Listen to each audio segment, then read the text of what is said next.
Baik, Bismillahirrahmanirrahim. Assalamualaikum warahmatullahi wabarakatuh. Waalaikumsalam. Selamat siang dan salam sejahtera untuk kita semua. Yang saya hormati Kaprodi Fakultas Ekonomi Universitas Krisnadipayana yang sudah hadir, Bapak Dr. Fajar Utomo SEMM. Selamat datang Bapak, terima kasih sudah hadir. Yang saya hormati Ibu Entin Nurhayati MSI selaku narasumber. Terima kasih Ibu. Yang saya hormati Kepala Pusat Penelitian FP Unkris, Ibu Amanda Setiorini SPSI MM, beserta jajaran. Serta yang saya hormati Ibu dan Bapak serta mahasiswa-mahasiswi yang tidak bisa saya sebutkan satu persatu tanpa mengurangi rasa hormat. Saya Putri Amelia selaku MC akan memandu acara selama 2 jam. Sebelum memulai acara hari ini, izinkan saya untuk membacakan susunan acara Pusat Penelitian FP Unkris dengan tema Sistematik Literatur Review sebagai alternatif artikel ilmiah, yaitu pembukaan, sambutan dan pembukaan acara oleh Kaprodi, pengantar oleh Kepala Puslit FE, pembukaan oleh moderator, perkenalan dan pemaparan oleh narasumber, diskusi dan tanya jawab, pemberian hadiah untuk penanya, penyerahan sertifikat, dan foto bersama.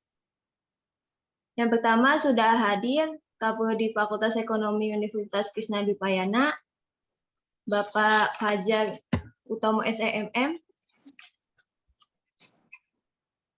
untuk memberikan sambutan. Waktu dan tempat kami persilakan.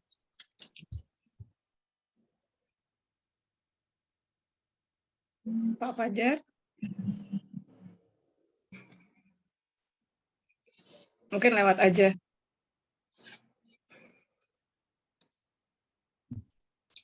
Baik, terima kasih. Selanjutnya itu untuk pengantar Kapuslit yang sudah yang akan diberikan oleh Bu Amanda Setiorini SPSI MM. Waktu dan tempat dipersilakan, Bu. Oke, terima kasih Amel. Selamat siang Bapak Ibu dan rekan-rekan mahasiswa sekalian. Ini adalah pertemuan ketiga.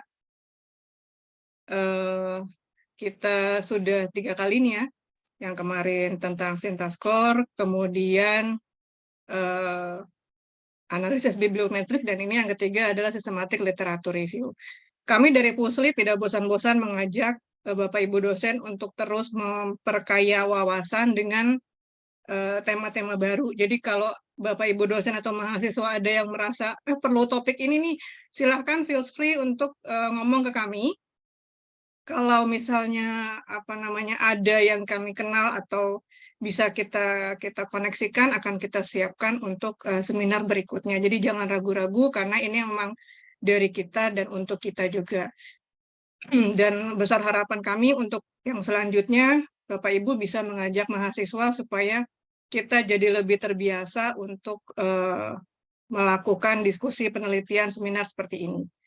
Terima kasih kepada Bu Entin yang sudah bersedia hadir, sudah bersedia sharing kepada kami. Ini perkenalan juga, karena dengan demikian kita jadi punya kenalan baru di berbagai fakultas, di berbagai kampus, jadi kita lebih luas lah ya gitu. Siapa tahu nanti jalan-jalan ketemu di mana bisa, Bu Entin. Dan kemudian yang perlu saya informasikan juga bahwa ini untuk semester ini apa sih semester genap ya? Ini yang terakhir ya. Jadi bulan depan kita libur dulu sesuai dengan libur semesteran. Baru kita akan mulai lagi di bulan September setelah masuk semester ganjil, kembali dengan seminar di minggu kedua dan diseminasi di minggu ketiga atau keempat, atau sebaliknya. Kita coba cari yang fleksibel supaya tidak menutup kemungkinan semua orang bisa bergabung. Dan sebenarnya kita buat online ini juga untuk menyiasati teman-teman dosen yang masih belajar di luar kota seperti Bu Niar gitu ya. Ini Niar malah nggak pernah ada loh, padahal saya bikin online ini demi Niar salah satunya itu, supaya nggak ketinggalan informasi. Tapi ya selamat berjuang lah Niar, sedang menyelesaikan S3 dia Bu. Jadi selamat berjuanglah untuk semuanya. Baik, demikian dari saya. Untuk segala kekurangan kami dari Puslit tidak lupa untuk mohon maaf. Semoga bermanfaat untuk kita semuanya. Terima kasih Mbak Amel, silakan. Baik, terima kasih untuk pengantar Kapulsit yang sudah disampaikan. Untuk acara selanjutnya masuklah ke acara inti, yaitu penyampaian materi oleh narasumber kita, yaitu Ibu Dr. Enten Nurhayati MSI. Namun sebelum itu, saya selaku MC sudah mempersiapkan moderator nih. Kepada Mbak Siti Handayani SPT MM, waktu dan tempat dipersilakan. Terima kasih Mbak Amel. Selamat siang Bapak Ibu dan rekan-rekan mahasiswa. Selamat siang. Selamat siang. Sebelum saya memperkenalkan narasumber tersayang kita hari ini, saya mau menyapa dulu ya Bu ya.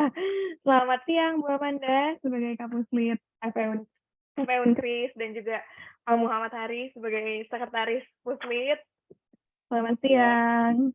Lalu kepada Bapak Fajar selaku Kaprodi Manajemen, selamat siang Pak, dan Bu Heni sebagai Kaprodi Akuntansi. Selamat siang Bu, dan juga tidak lupa kepada Ibu Entin, narasumber kita hari ini. Selamat siang Bu, salam kenal Selamat Ibu. siang, salam kenal juga Bu Siti Handayani. Yani aja Bu panggilnya. Oh, panggilannya ya, Iya, makasih Bu. ya Bu Yani. Baik, jadi teman-teman, rekan-rekan semuanya, biar kita kenal ya, kenalan sama Buntin semuanya, saya akan bacakan CV-nya ya, CV Buntin. Izin ya Bu, izin saya bacakan daftar riwayat hidup Ibu Buntin. Sudah ada Bu screen-nya? Sudah terlihat? Sudah, Yan. Oke. Jadi nama lengkap Ibu Buntin ini adalah Ibu Buntin Nurhayati. Tempat dan tanggal lahirnya di Magelang, 1 November 1976. Alamat rumah Ibu Buntin ada di daerah Depok, di Perumahan Permata Cimanggis, klaster Jamrut F3. Lalu untuk tempat bekerjanya yaitu di Fakultas Psikologi Universitas Yarsi. Kerjaannya sebagai dosen, dan Ibu Buntin dan suami juga udah punya 3 anak ya Bu ya. Nah, pendidikan yang dijalani oleh Buntin, yang pertama itu S1, Buntin mengikuti pendidikan di Psikologi UGM ya Bu, lulus tahun 2002, lalu S2-nya Psikologi UI tahun lulus 2008, lalu S3 Ilmu Psikologi UGM 2019 lulusnya. Nah, untuk sekarang ini Buntin masih aktif ya Bu, sebagai dosen ya Bu, di Fakultas Psikologi Universitas Yarsi. Dan juga untuk publikasi Buntin, ini luar biasa sekali, banyak sekali publikasinya Ibu Buntin. Maka dari itu, Buntin kita undang untuk hadir di kehadiran kita semua di siang ini untuk menyampaikan materi berjudul Systematic Literature Review sebagai alternatif artikel ilmiah. Nah, mungkin nggak usah berlama-lama lagi ya Buntin, biar langsung kita mulai acaranya, karena temanya nih menarik banget gitu Buntin, biar teman-teman semua rekan-rekan kita belajar bareng-bareng sama Buntin ya Bu. Baik Bu, kalau begitu waktu dan tempat kami persilahkan untuk Ibu Buntin.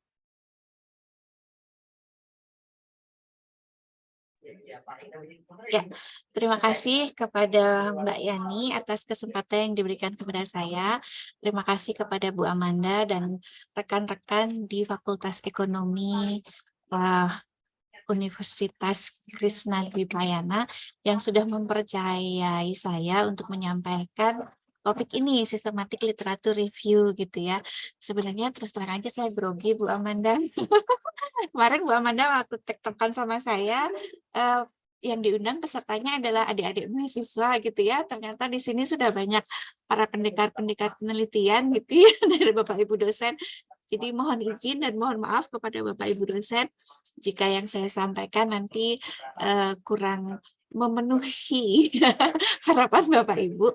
Saya menyiapkannya untuk adik-adik S1 yang asumsi saya masih awam dengan sistematik literatur review ini, sehingga saya juga menyiapkannya dengan sesimpel mungkin Bu, supaya lebih mudah dipahami begitu.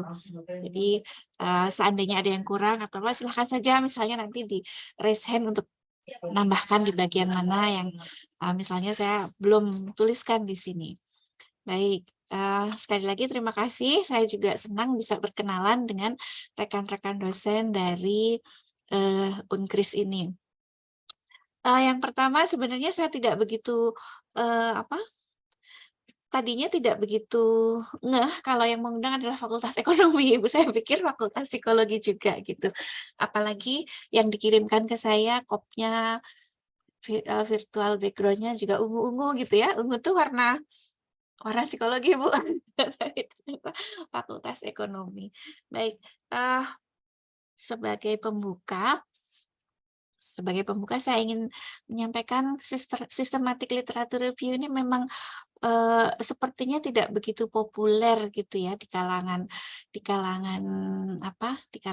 kita peneliti ini, karena dianggapnya dia hanya support aja untuk mencapai sebuah penelitian, untuk menyusun bab 2 begitu. Nah, padahal kalau kita lihat di tetangga bidang lain seperti bidang medikasi, pengobatan, kedokteran, systematic literature review ini sudah sangat panjang ceritanya, sudah sangat lama dilakukan dan sudah mempunyai publikasi yang banyak.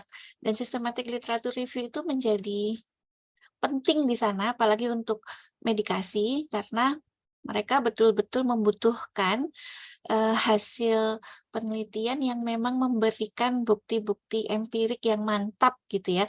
Kalau mau pengobatan ini, mau treatment ini, mau metode intervensi apa yang cocok untuk kesehatan orang, itu memang diperlukan bukti-bukti yang empirik yang sangat kuat gitu. Jadi kalau misalnya pengobatan A itu bisa untuk sakit C, itu dengan systematic literature review bisa kita kumpulkan bukti-bukti hingga pada kondisi-kondisi apa yang harus dipenuhi supaya treatment A ini cocok, itu tuh bisa kita dapatkan dari systematic literature review ini. Saya ingat sekali waktu menulis S1 dulu, waktu saya menempuh sarjana, itu di antara kita itu sering muncul kalau kita kebingungan dengan banyaknya naskah rujukan, kita suka kemudian akhirnya udah ambil aja yang mendukung, yang nggak mendukung nggak usah kita perhatikan, nggak usah kita rujuk, kita ambil saja yang memang mendukung riset kita, dugaan kita gitu. Nah, hal-hal yang seperti itu ternyata kalau diterus-teruskan itu semakin memperbesar bias gitu ya, memperbesar bias dari apa yang kemudian kita hasilkan dari sebuah riset. Karena kita menutup mata dengan temuan-temuan lain yang berbeda gitu. Padahal kenapa sesuatu itu berbeda itu kan juga ada sebabnya. Kita juga harusnya bisa menjelaskan kenapa di sini bisa terbukti, di sana tidak terbukti begitu. Sebenarnya bisa kita jelaskan, dan itu sebenarnya adalah tugas dari peneliti, tugas dari pengetahuan, mengungkap seluas-luasnya pemahaman tentang sesuatu gitu ya. Kalau kita ingat salah satu fungsi pengetahuan, ilmu pengetahuan itu kan ada menjelaskan, memprediksi, apalagi ya, ada 4 macam itu ya Bu Amanda, nanti adik-adik mahasiswa mungkin bisa buka catatan metode penelitiannya gitu ya, ada memprediksi, menjelaskan, explore kalau itu sesuatu masih sangat baru, dan seterusnya. Nah, gimana kita mau menjelaskan dengan tuntas kalau kita menutup mata terhadap hal-hal tertentu di sana dan kita buka mata lebar-lebar hanya untuk hal-hal yang mendukung kita. Nah, disitulah kemudian muncul kebutuhan untuk melakukan review yang lebih adil, yang lebih bisa dipertanggungjawabkan, yang lebih bisa memberikan jaminan bahwa yang kita dapatkan ini memang mempunyai derajat kebenaran yang tinggi gitu. Kita lanjutkan. Nah, ini adalah keperluan. Kenapa sih systematic literature review itu kemudian muncul, kebutuhan itu muncul? Ini tak lepas dari jutaan publikasi itu diproduksi tiap tahun. Apalagi sekarang, di mana kita semua sudah terhubung dengan internet gitu ya. Kemudian ada banyak sekali portal-portal yang memberikan akses kita kepada publikasi-publikasi itu. Kita semua di kalangan akademisi dan peneliti juga berlomba-lomba untuk mempublikasikan hasil penelitian kita. Banyak juga pelaku-pelaku, praktisi-praktisi yang juga menyampaikan pendapat-pendapat mereka, pengalaman mereka. Jadi informasi itu banjir kita itu terbanjiri banyak informasi. Kita sampai kalau orang Jawa bilang kemomogen gitu ya, kemomogen dengan informasi. Ada banyak sekali informasi. Mana nih yang harus kita ambil, mana yang harus kita percayai, mana yang harus kita ikuti dan seterusnya. Kalau kita tidak mempunyai cara untuk memilih, nah itu kita bisa seperti tersesat di hutan raya gitu ya. Nah, makanya kita memerlukan strategi untuk pemahaman yang layak dan lebih terpercaya. Itulah kemudian munculnya kebutuhan review. Nah, kita mengenal ada traditional review dan juga mengenal systematic review. Bedanya apa sih? Nah, traditional review itu, saya geser dikit nih Bu ya. Tik-tik-tik gitu. Nah, traditional review ini sesuatu yang sudah biasa kita lakukan, sudah paling jamak lah kita lakukan, terutama pada adik-adik S1, mencari naskah-naskah sesuai dengan topik yang kita inginkan. Nah, di situ traditional review disebutkan pencarian dan pemilihan artikel dasarnya tidak jelas. Asal isunya masuk, topiknya masuk, cocok dengan apa yang mau kita tulis, itu kita ambil. Gitu, itu di traditional review. Nah, karena caranya seperti itu, maka muncul isu reliabilitas. Apakah memang benar hasil risetnya itu, kalau kita sintesiskan ya dari berbagai macam naskah-naskah itu, apa memang benar seperti itu gitu. Misalnya kita menghipotesiskan apa ya, misalnya hubungan A dan B gitu deh. Apakah memang benar? Jangan-jangan kalau kita lebih terbuka dengan riset-riset yang lain, ternyata memang hipotesis kita justru berbunyi A tidak berhubungan dengan B gitu. Selama ini orang awam kenal A hubungan dengan B, ternyata oh bukan itu gitu. Bisa jadi kan kalau kita terbuka dengan yang lain. Karena di sini ada personal interest yang kemudian juga turut membuat kita bias dalam memilih naskah-naskah yang akan kita jadikan rujukan, kita jadikan review, dasar review.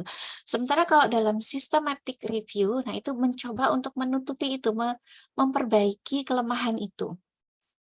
Cara memperbaikinya apa?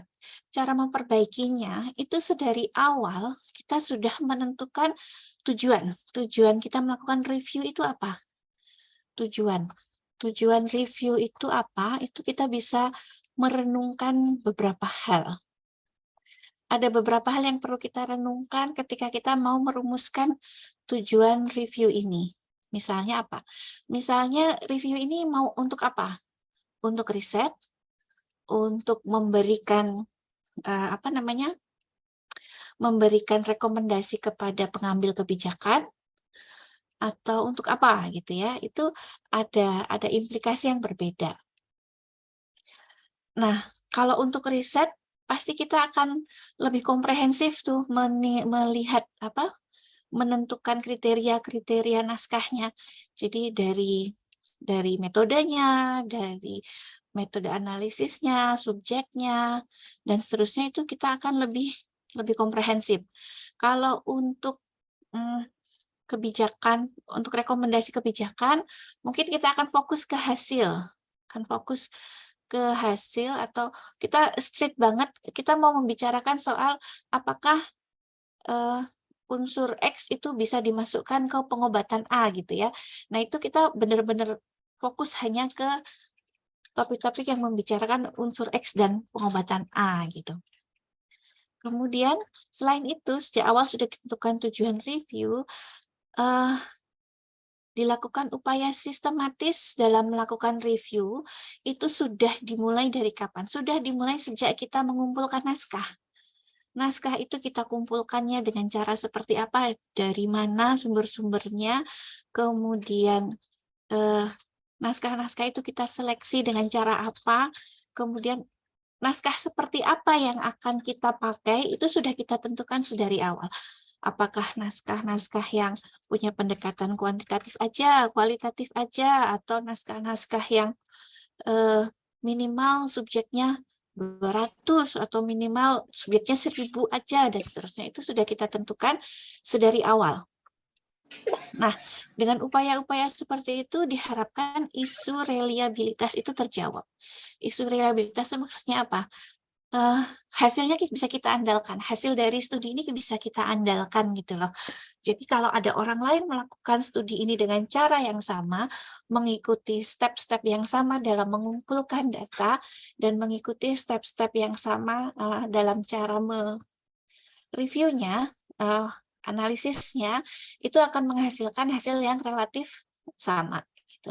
Itu isu reliabilitas akan terjawab di sana, sehingga bias-bias personal, interest personal itu akan dapat diminimalisir.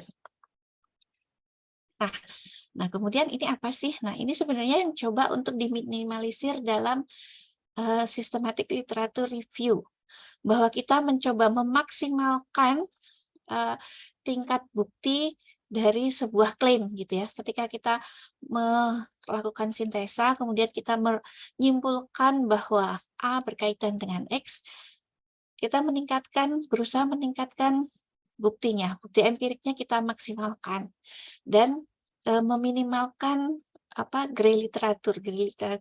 Literatur abu-abu itu apa sih? Literatur abu-abu itu adalah pendapat-pendapat yang tingkat bukti bukti empiriknya kecil. Semakin ini ada gambar piramida seperti ini, semakin di bawah ini level gray literaturnya dianggap semakin besar.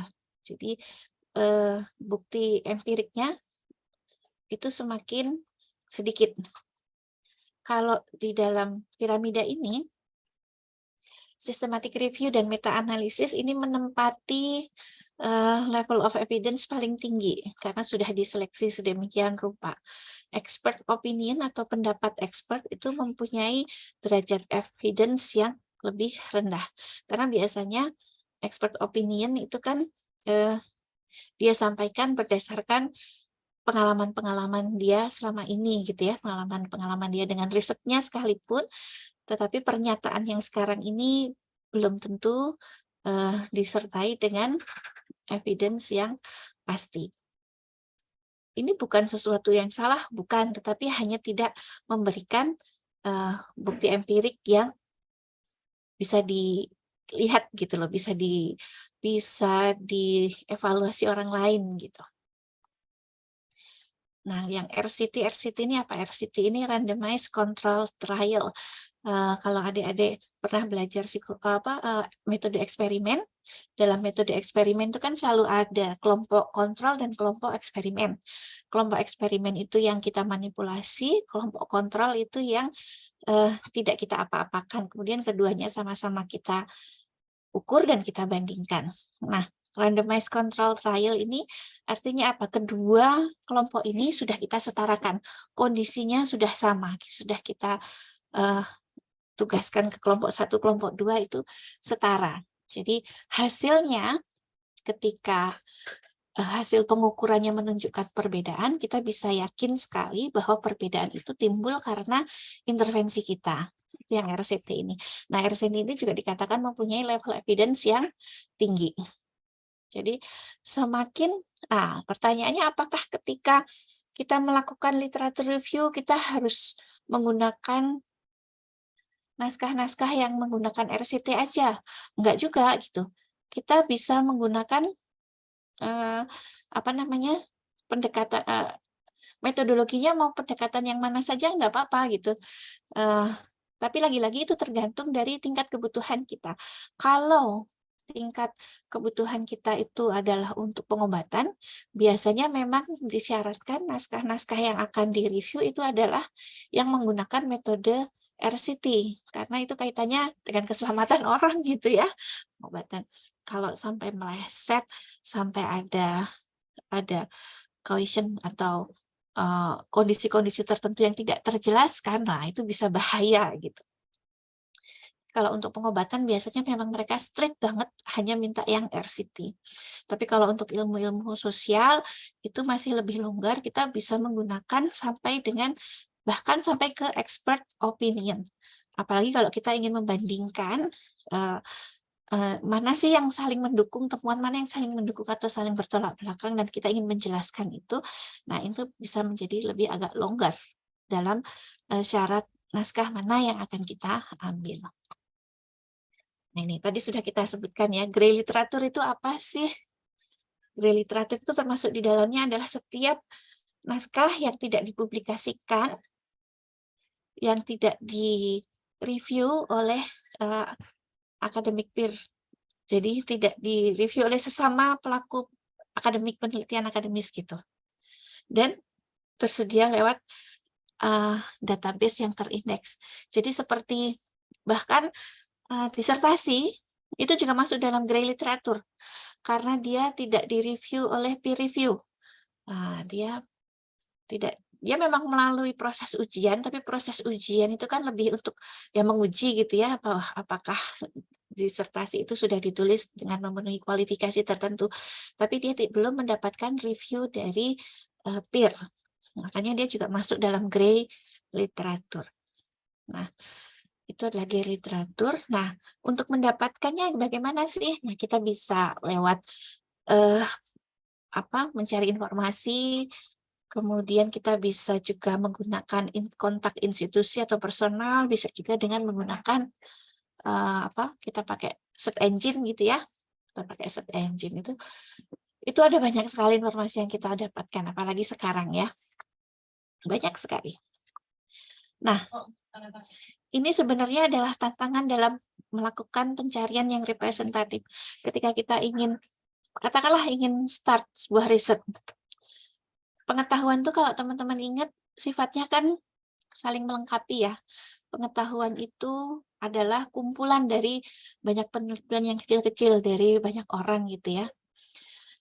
Dan ketika dikumpulkan dia menjadi satu pengetahuan yang besar. Nah, diupayakan jangan sampai kita mengulang sesuatu yang sudah pasti gitu ya.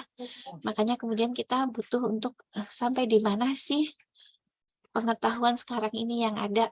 Nah, ketika kita menggunakan cara-cara yang tadi, itu ada berbagai keterbatasan, seperti misalnya ada personal interest, ada limitasi. Personal interest itu mungkin ini yang membuat kita jadi bias dalam memilih naskah, keterbatasan atau limitasi mungkin semacam ini dirasakan banget, mungkin Bapak Ibu dosen di sini juga merasakan kita ini kalau butuh naskah publikasi kadang harus mengandalkan Sci-Hub ya Bu. Karena kita nggak punya cukup akses untuk yang resmi macam Sage, macam EBSCO, macam ProQuest, itu biaya berlangganannya kan sangat mahal.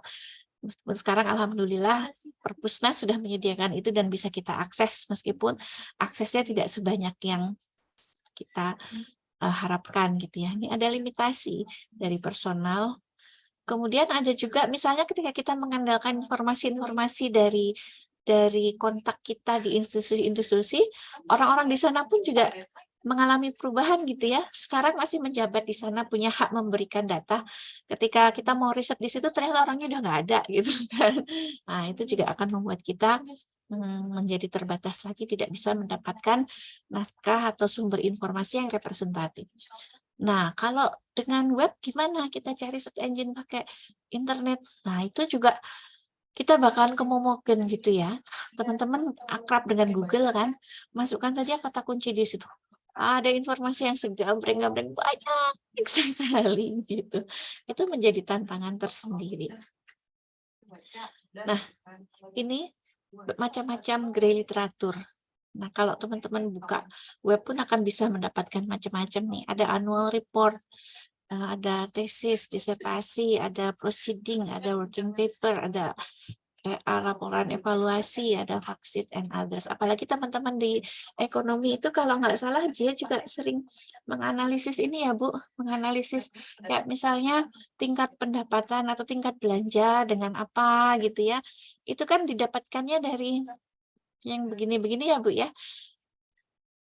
Terus misalnya apa? Kita pengen saya nggak begitu tahu ekonomi nih Bu. Gimana nih memberi contoh? Misalnya bermain dengan pasar saham gitu ya. Kita pengen tahu kebijakan A itu efeknya ke pasar saham seperti apa. Nah, itu kan kita akan melihat trennya saham pada periode itu gitu ya, dengan apa sih yang sedang berlangsung di situ, kebijakan apa yang berlangsung di periode itu, dan seterusnya dan seterusnya. Ini adalah yang annual report mungkin atau fact sheets ini ya. Nah, ini adalah berbagai macam contoh dari grey literatur. Apakah dia bisa bisa dipercaya karena ini juga dihasilkan oleh orang-orang yang memang berkecimpung di situ. Kayak laporan dari BUMN, dari macam-macam.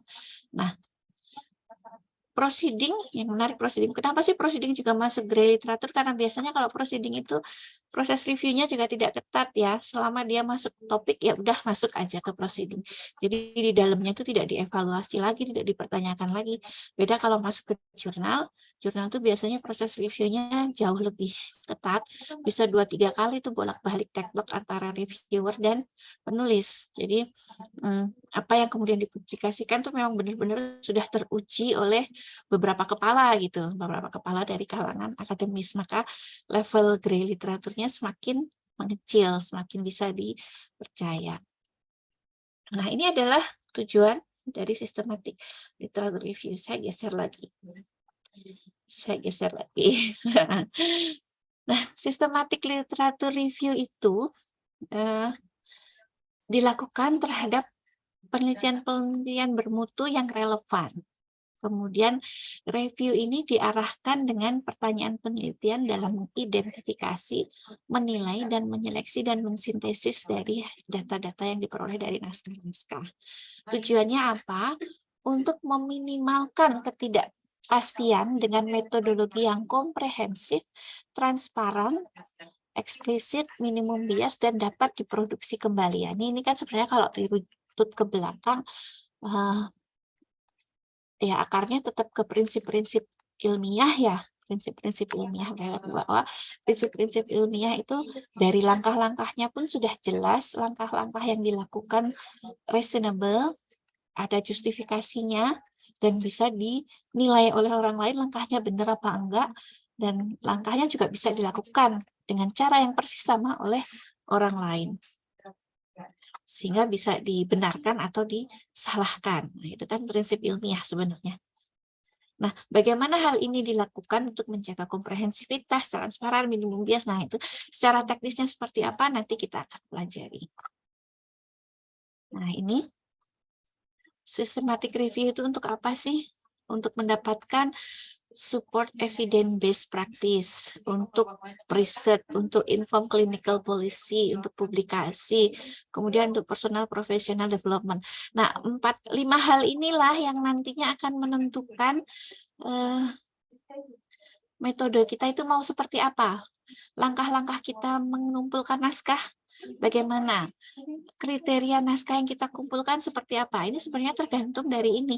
Kita mau buat apa sih melakukan systematic review ini? Mau mendapatkan best practice yang terpercaya, atau mau untuk melahirkan riset baru? Kalau riset baru kan artinya kita ingin tahu standpoint pengetahuan sekarang ini apa. Sehingga dengan standpoint pengetahuan yang seperti itu, kita bisa menambah pengetahuan apa.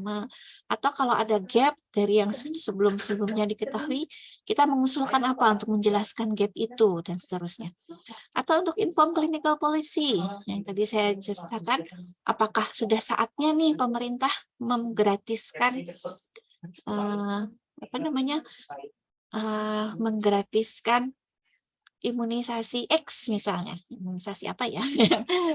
Misalnya ada penyakit baru gitu, imunisasi X itu sudah saatnya untuk digratiskan apa belum?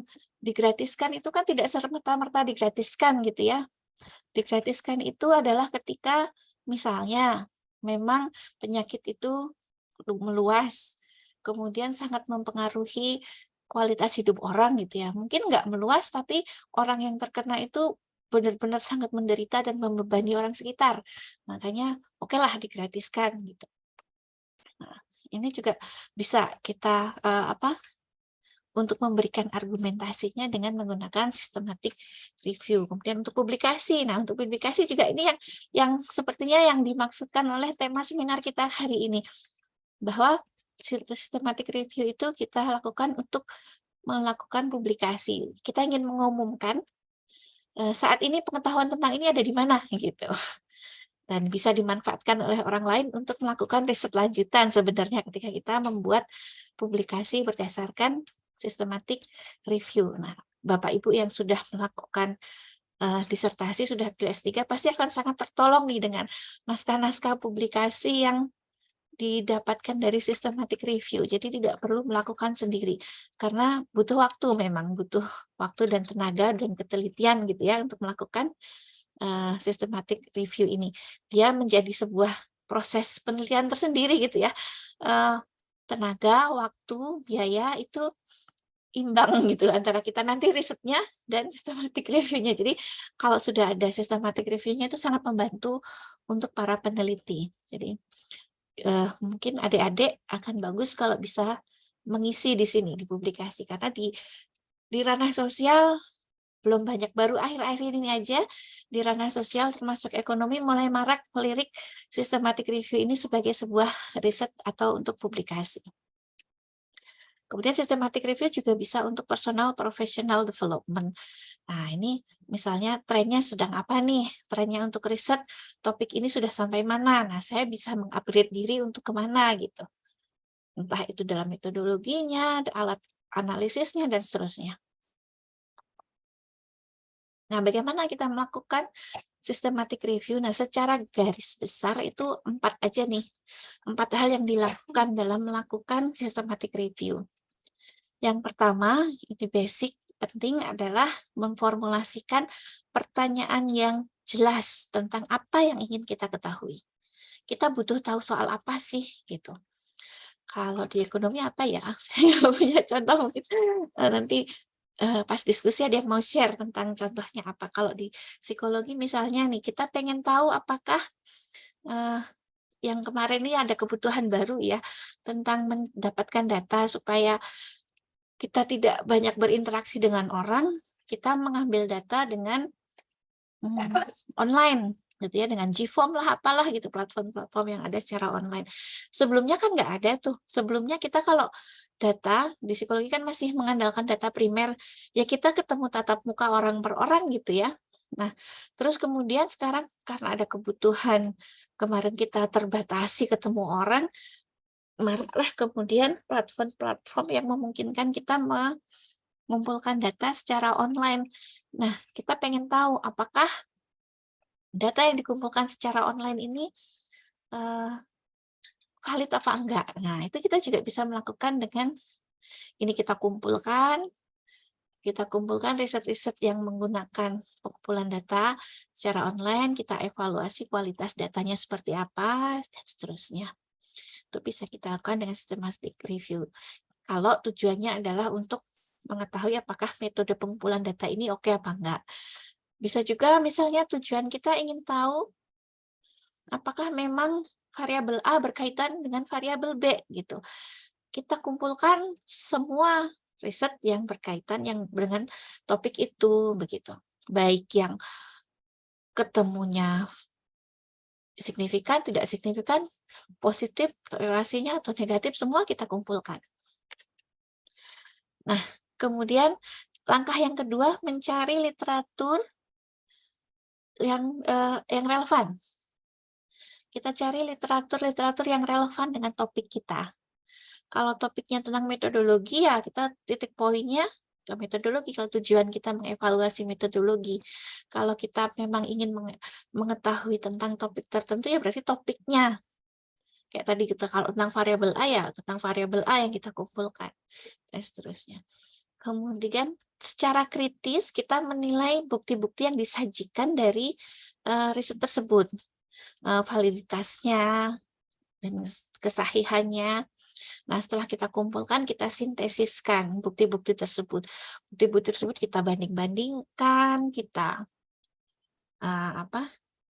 kemudian kita rumuskan apa sih gitu dari temuan yang macam-macam itu. Kalau ini adalah flow dari sistematik dari 4 ini, dari 4 kegiatan pokok, ternyata ketika di breakdown jadi kegiatan tuh menjadi banyak ya, berapa nih, 1, 2, 3, 4, 5, 6, 7, 8, 9, 10, ada 10 langkah. Yang pertama, memformulasikan pertanyaan, kemudian kita melakukan desain research strategi. Jadi yang kita desain adalah strategi pencarian. Strategi pencariannya seperti apa? Kemudian kita cari di database, kemudian kita identifikasi naskah-naskah dari titel atau abstrak ketika ada di search bibliographic database itu kita akan banyak sekali, akan dapat ribuan mungkin jutaan judul gitu ya. Nah, kemudian itu kita pilah gitu ya dengan mengidentifikasi paper dari judul dan abstrak, mana yang memang kita perlukan, kemudian kita retrieve papernya, kita download, kita ambil.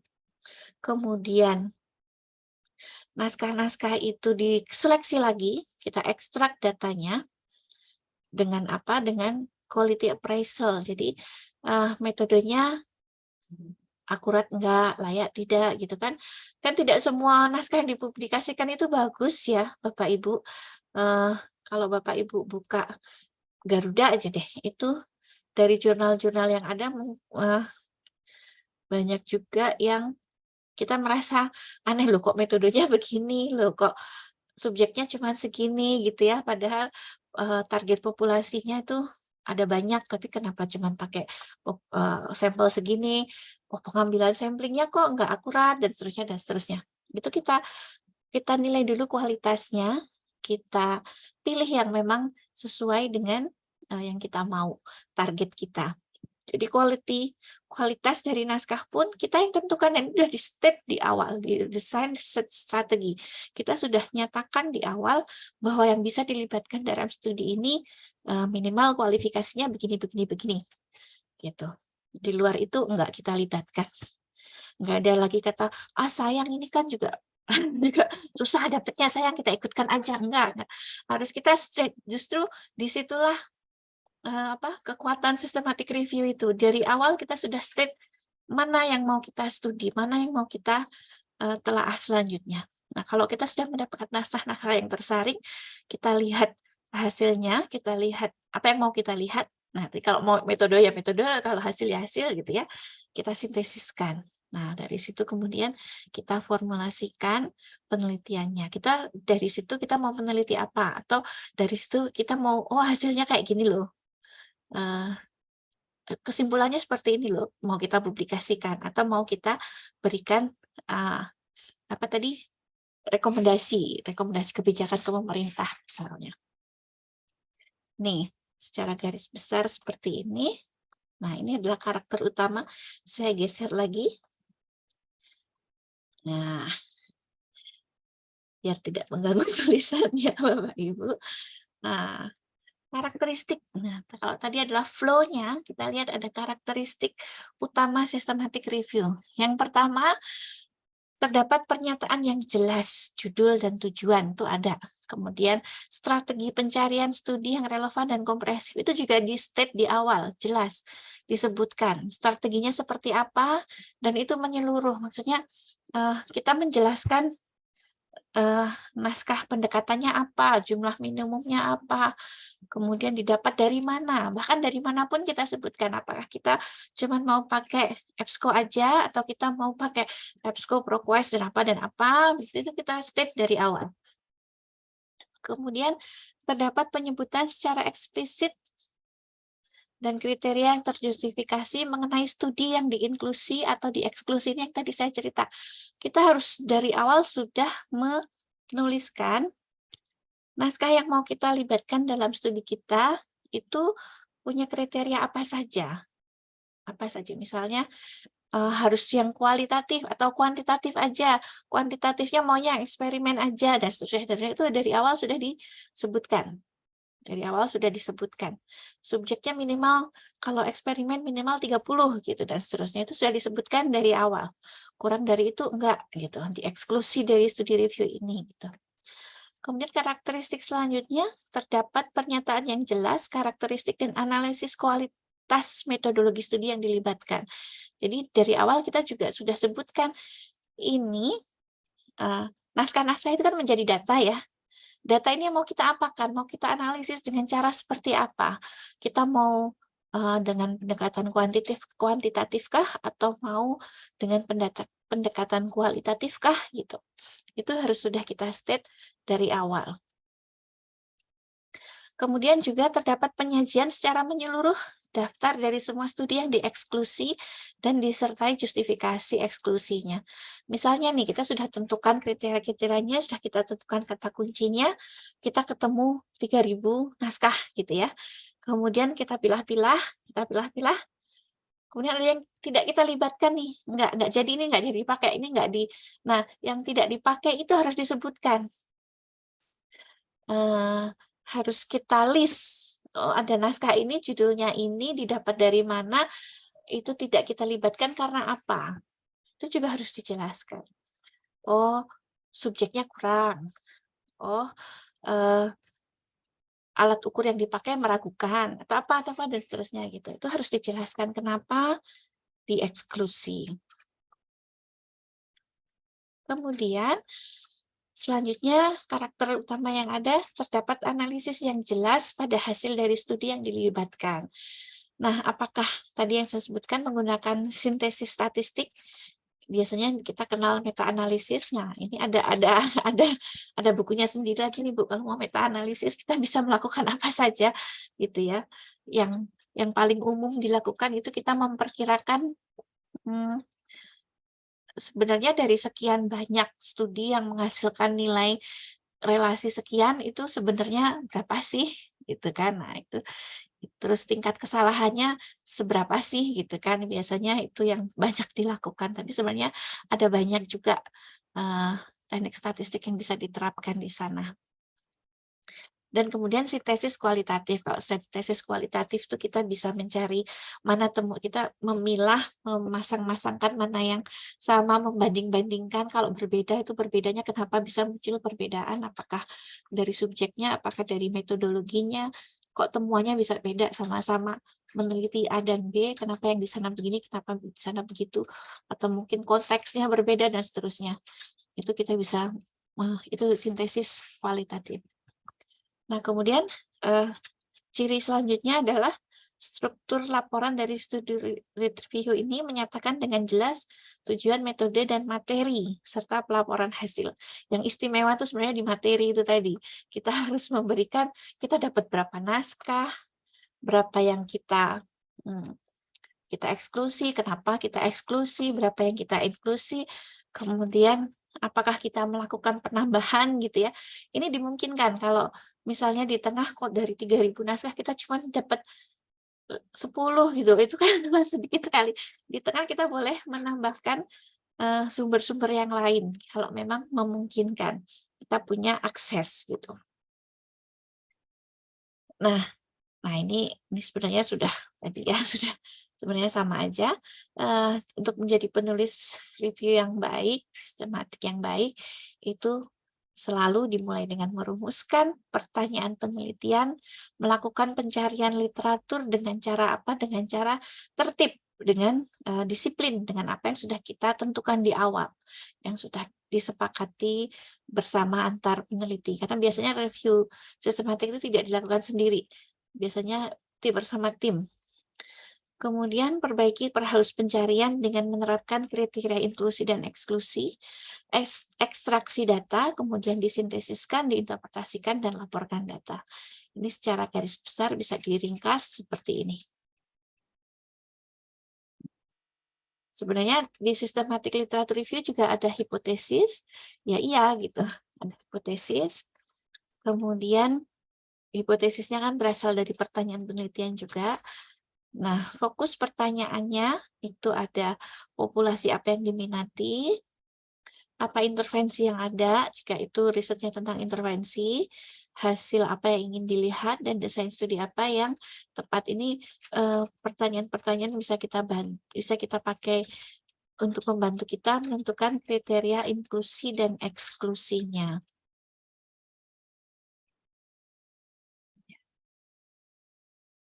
Nah, kembali lagi. Nah, literatur kita sampai di sini. Mungkin mau ada pertanyaan atau saya lanjut aja, Bu Siti Handayani? Mungkin dilanjut dulu aja Ini ya, lanjut Bu. aja. Iya, Baik, karena nanti ada itu tadi, waktunya. ya baik ya. Tadi itu secara garis besar yang disebut literatur review itu apa. Nah, untuk praktiknya sebenarnya ada macam-macam ya. Tapi sebelum sampai ke sana, kita sampai ke sini tantangan pencarian literatur itu ada database bias karena tidak ada database tunggal yang bisa mencakup semua publikasi. Misalnya kita bilang EBSCO itu sudah cukup, enggak juga. Kadang ada publikasi yang tidak masuk ke EBSCO.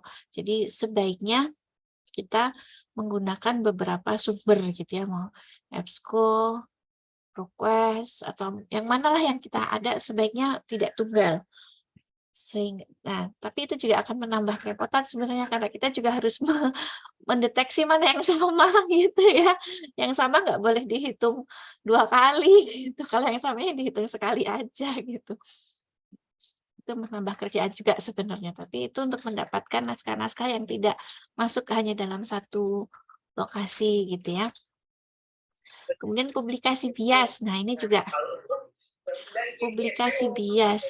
Ini apa? Biasnya itu apa? Biasnya itu kadang peneliti itu hanya akan mempublikasikan risetnya kalau hasilnya signifikan gitu ya, hipotesisnya terbukti signifikan. Nah, biasanya yang dipublikasikan hanya itu, padahal kan sebenarnya yang tidak terbukti, tidak signifikan, itu tuh sebenarnya juga berbunyi sesuatu, itu kan sudah dilakukan riset dengan langkah-langkah yang sahih gitu ya. Ketika kemudian hasilnya tidak signifikan, justru sebenarnya itu yang harus dicari penjelasannya gitu ya. Dan itu sebenarnya memperkaya juga hasil-hasil yang sudah ada gitu. Nah, ini juga kita harus waspada sehingga kenapa? Sehingga penting juga kita berkorespondensi, memasukkan apa maksudnya berkorespondensi dengan peneliti-peneliti yang sudah terkenal di bidang itu sebagai sumber naskah kita. Siapa tahu dia punya banyak riset lain yang tidak dia publikasikan gitu loh. Topik kita tentang X. Nah, pasti kalau kita nyari di database dapatnya yang signifikan-signifikan aja. Ada baiknya kita kontak juga peneliti-peneliti yang sudah dikenal di bidang itu untuk mendapatkan info lain yang mungkin memang tidak dipublikasikan gitu. Kemudian juga tantangan berikutnya ada English language bias.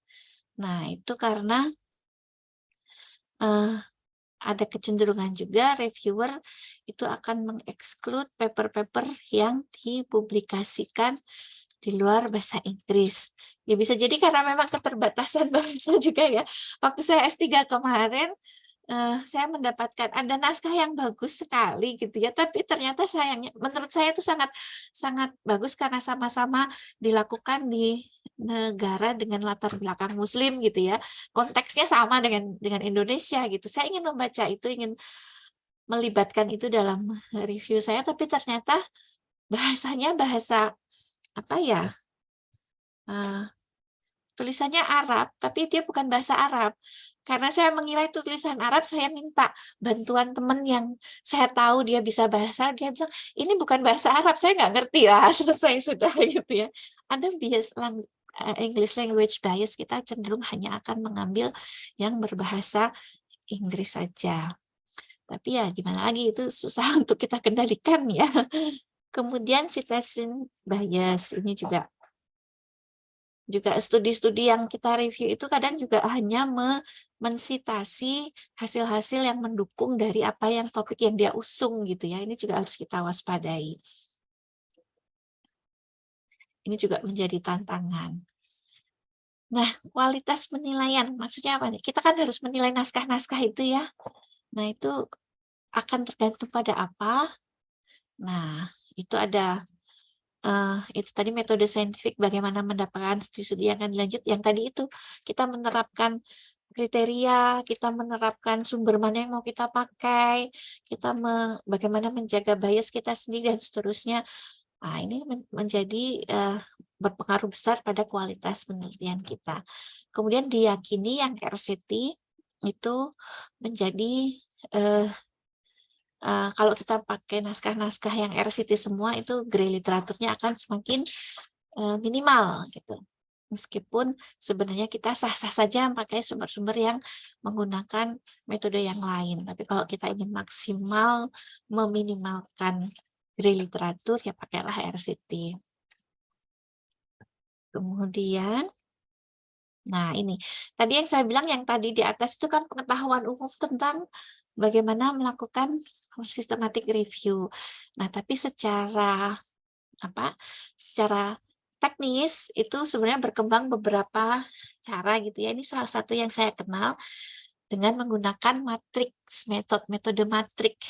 Metode matrik itu kita menjadi lebih mudah menjalankan literatur review. Sebenarnya ada metode yang lain lagi, mungkin teman-teman mengenal yang namanya Prisma atau apa gitu ya. Nah, kalau metode matrik ini metode lain lagi yang lebih mudah, bagi saya lebih mudah. Untuk matrik metode itu ada 4 langkah. Yang pertama paper trail, kedua dokumen section, ketiga review metrik, yang keempat sintesis. Seperti apa sih masing-masingnya dilakukan? Paper trail. Paper trail itu kita mendokumentasikan jejak pencarian. Jadi kita catat semuanya termasuk waktu. Kapan sih kita melakukan search itu gitu ya?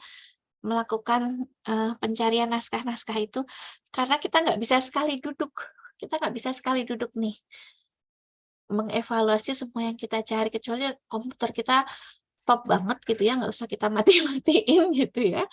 Nah, tapi kalau komputer kita kepanasan, gampang hang ya, mau nggak mau, nah, itu kita harus catat tuh, hari ini tanggal sekian, jam sekian, kita pakai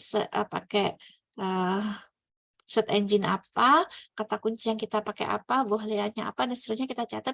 Dari itu dengan cara seperti itu kita dapat berapa naskah gitu ya. Dengan kata kunci apa, dan naskahnya ada berapa, kita catat. Nanti besok lagi kalau udah capek, kita mengevaluasi halaman pertama kan yang muncul tuh biasanya berhalaman-berhalaman gitu ya. 10 judul, 20 judul per halaman itu kan beda-beda tergantung dari kita mintanya berapa. Nah, misalnya kita baru lihat sampai halaman 3, berarti baru 30 udah capek. Ya udah, kita istirahat, besok lagi kita lakukan itu, kita ulang itu yang sudah kita catat. Penting yang mencatat di situ supaya persis sama yang kita peroleh. Jadi kita akan meneruskan di halaman keempat dan seterusnya untuk dilakukan evaluasi untuk melakukan seleksi gitu.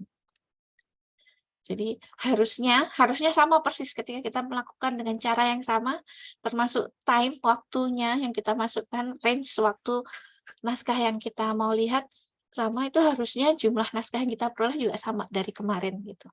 Itu pentingnya mencatat setiap langkah yang kita lakukan. Nah, dan yang sudah pasti itu semua didahului dengan merumuskan hipotesis dan pertanyaan penelitian. Ini mutlak ya, ini mutlak. Kemudian menentukan sistem dengan bantuan thesaurus dan Boolean connector. Thesaurus itu maksudnya apa? Jadi misalnya kita meneliti tentang, kalau di psikologi misalnya, psikologi kan konsepnya mirip-mirip ya, self-esteem gitu ya. Nah, self-esteem tuh kata lainnya apa? Itu kita juga harus kumpulkan. Kita juga nanti harus lakukan pencariannya dengan kata-kata yang mirip tersebut gitu. Kita harus cek apakah dengan istilah lain dalemannya itu memang sama dengan yang kita masukkan, konstruknya itu sama nggak dengan yang kita maksudkan, itu juga bisa kita lihat gitu. Sampai di sini bisa diikuti ya, semoga teman-teman bisa mengikuti ya, karena ranahnya psikologi dan ekonomi agak berbeda. Saya agak kesulitan mencari contoh-contoh dalam topik ekonomi gitu. Nggak apa-apa, Bu. Silakan dilanjut, Bu. Nggak apa-apa Bisa, ya. Bu, lanjut. Nah, Luar biasa, Bu, materinya. tadi disebutkan ada sistem, ada Boolean connector. Boolean connector itu kalau adik-adik mungkin sudah biasa menggunakan search engine ya. Search engine kalau mau nyari naskah, kata kuncinya apa, itu kan kita bisa memasukkan beberapa kata kunci ya. Itu kita bisa pakai OR, bisa AND, NOT gitu ya. Dan ini ada artinya. OR itu kalau misalnya ada 2 suku kata, maka kita ingin tampilkan yang ini atau yang ini gitu.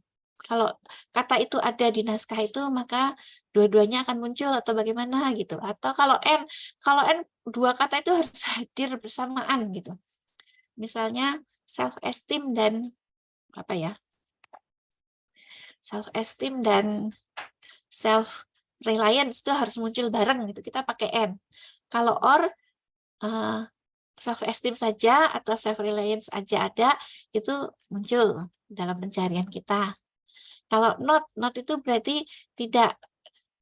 Berarti kita pakai kata apa, kemudian jangan libatkan yang ada kata kuncinya ini gitu. Jadi kata kunci keduanya itu jangan diikutkan dalam hasil gitu dan seterusnya. Atau SOR XOR. XOR itu adalah kebalikan dari apa tadi? Kebalikan dari OR ya. Kalau OR salah satunya, cukup salah satunya ada, maka munculkan dalam pencarian. Kalau XOR itu, kalau dua-duanya muncul jangan dilibatkan.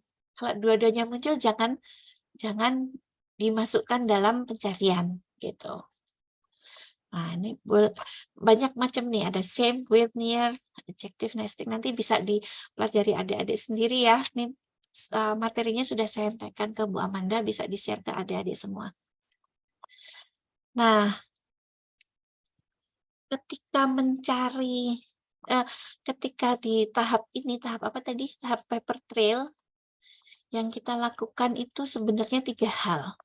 Menentukan search term, menentukan durasi publikasi, kita harus jelaskan mengapa, dan menentukan database.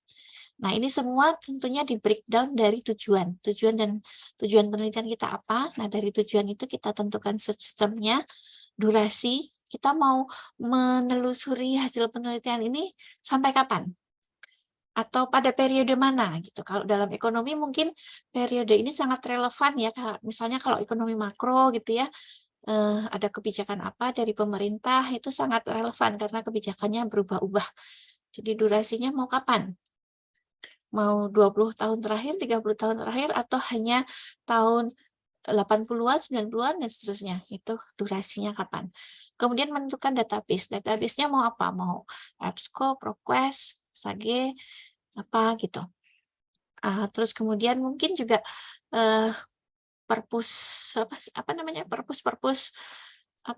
database skripsi di perpus mana gitu. Nah, itu bisa dimasukkan di sini. Database disertasi kampus mana itu bisa dimasukkan ke sini, menentukan database. Dan itu bisa, boleh saja kita menggunakan yang tidak online, yang tidak publikasi umum. Itu bisa. Dan sebenarnya itu justru bagus untuk tadi menghindari bias yang tadi, bias publikasi tadi. Bias publikasi yang ada kecenderungan kita hanya mempublikasikan yang signifikan saja itu tadi. Itu bisa menutupi di sana. Nah, ini kemudian hasil temuan tadi kita buatkan tabel. Ini adalah tabel di tahap paper trail. Ini kebetulan dia menggunakan database yang banyak. Nah, aksesnya banyak nih ya, karena dia di listnya di luar negeri sana punya akses database yang banyak. Ada berapa nih?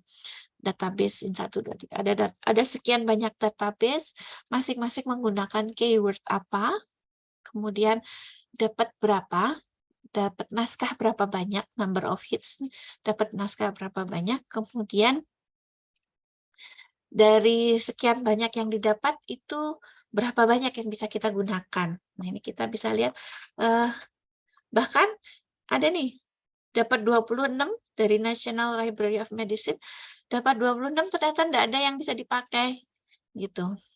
Karena apa ya? Dia 26 ini nggak masuk ketika dibandingkan dengan kriteria inklusi eksklusif, itu nggak ada yang masuk gitu ya, makanya dia harus dieksklusi gitu. Jadi jadinya 0, nggak ada yang bisa dipakai. Ya memang begini gitu, pahit gitu ya. Udah susah-susah didapat ternyata nggak bisa dipakai. Ya memang harus begitu gitu. Nah, itu yang di paper trail. Yang langkah kedua, ini artinya ini dokumentasi hasil dari paper trail seperti ini. Langkah kedua adalah dokumen section. Dokumen section ini intinya kegiatannya adalah menyimpan dan mengorganize dokumen, dan bisa kita lakukan dengan menggunakan alat bantu manajemen bibliografi. Terserah mana yang familiar dengan teman-teman, bisa pakai EndNote, apa sih, Mendeley. Ada banyak ya pilihan. Saya EndNote, yang pernah saya pakai itu EndNote dan Mendeley, dan sekarang lebih nyaman dengan Mendeley. Tapi mau pakai apa terserah dari familiaritas kita. Itu document section, itu mengorganize dokumen. Kita bisa bikin folder-folder gitu ya. Folder-foldernya bisa kita pilah berdasarkan sumber database-nya kah, atau berdasarkan apa, itu sesuai kebutuhan kita. Nah, tahap ketiga adalah melakukan review. Melakukan review terhadap hasil-hasil, terhadap naskah-naskah tersebut. Nah, karena tadi metrik method ya, makanya semuanya bekerja dengan metrik. Makanya naskah-naskah itu kita baca dan kita tuangkan dalam bentuk metrik seperti ini. Ini metriknya, ada investigator, jadi penelitinya siapa sih, penulisnya siapa, subjeknya apa, subjeknya siapa, subjek dari yang dilaporkan itu, penelitian itu siapa, kemudian intervensi atau aktivitinya, teorinya, fokusnya, pengukurannya pakai apa, hasilnya apa.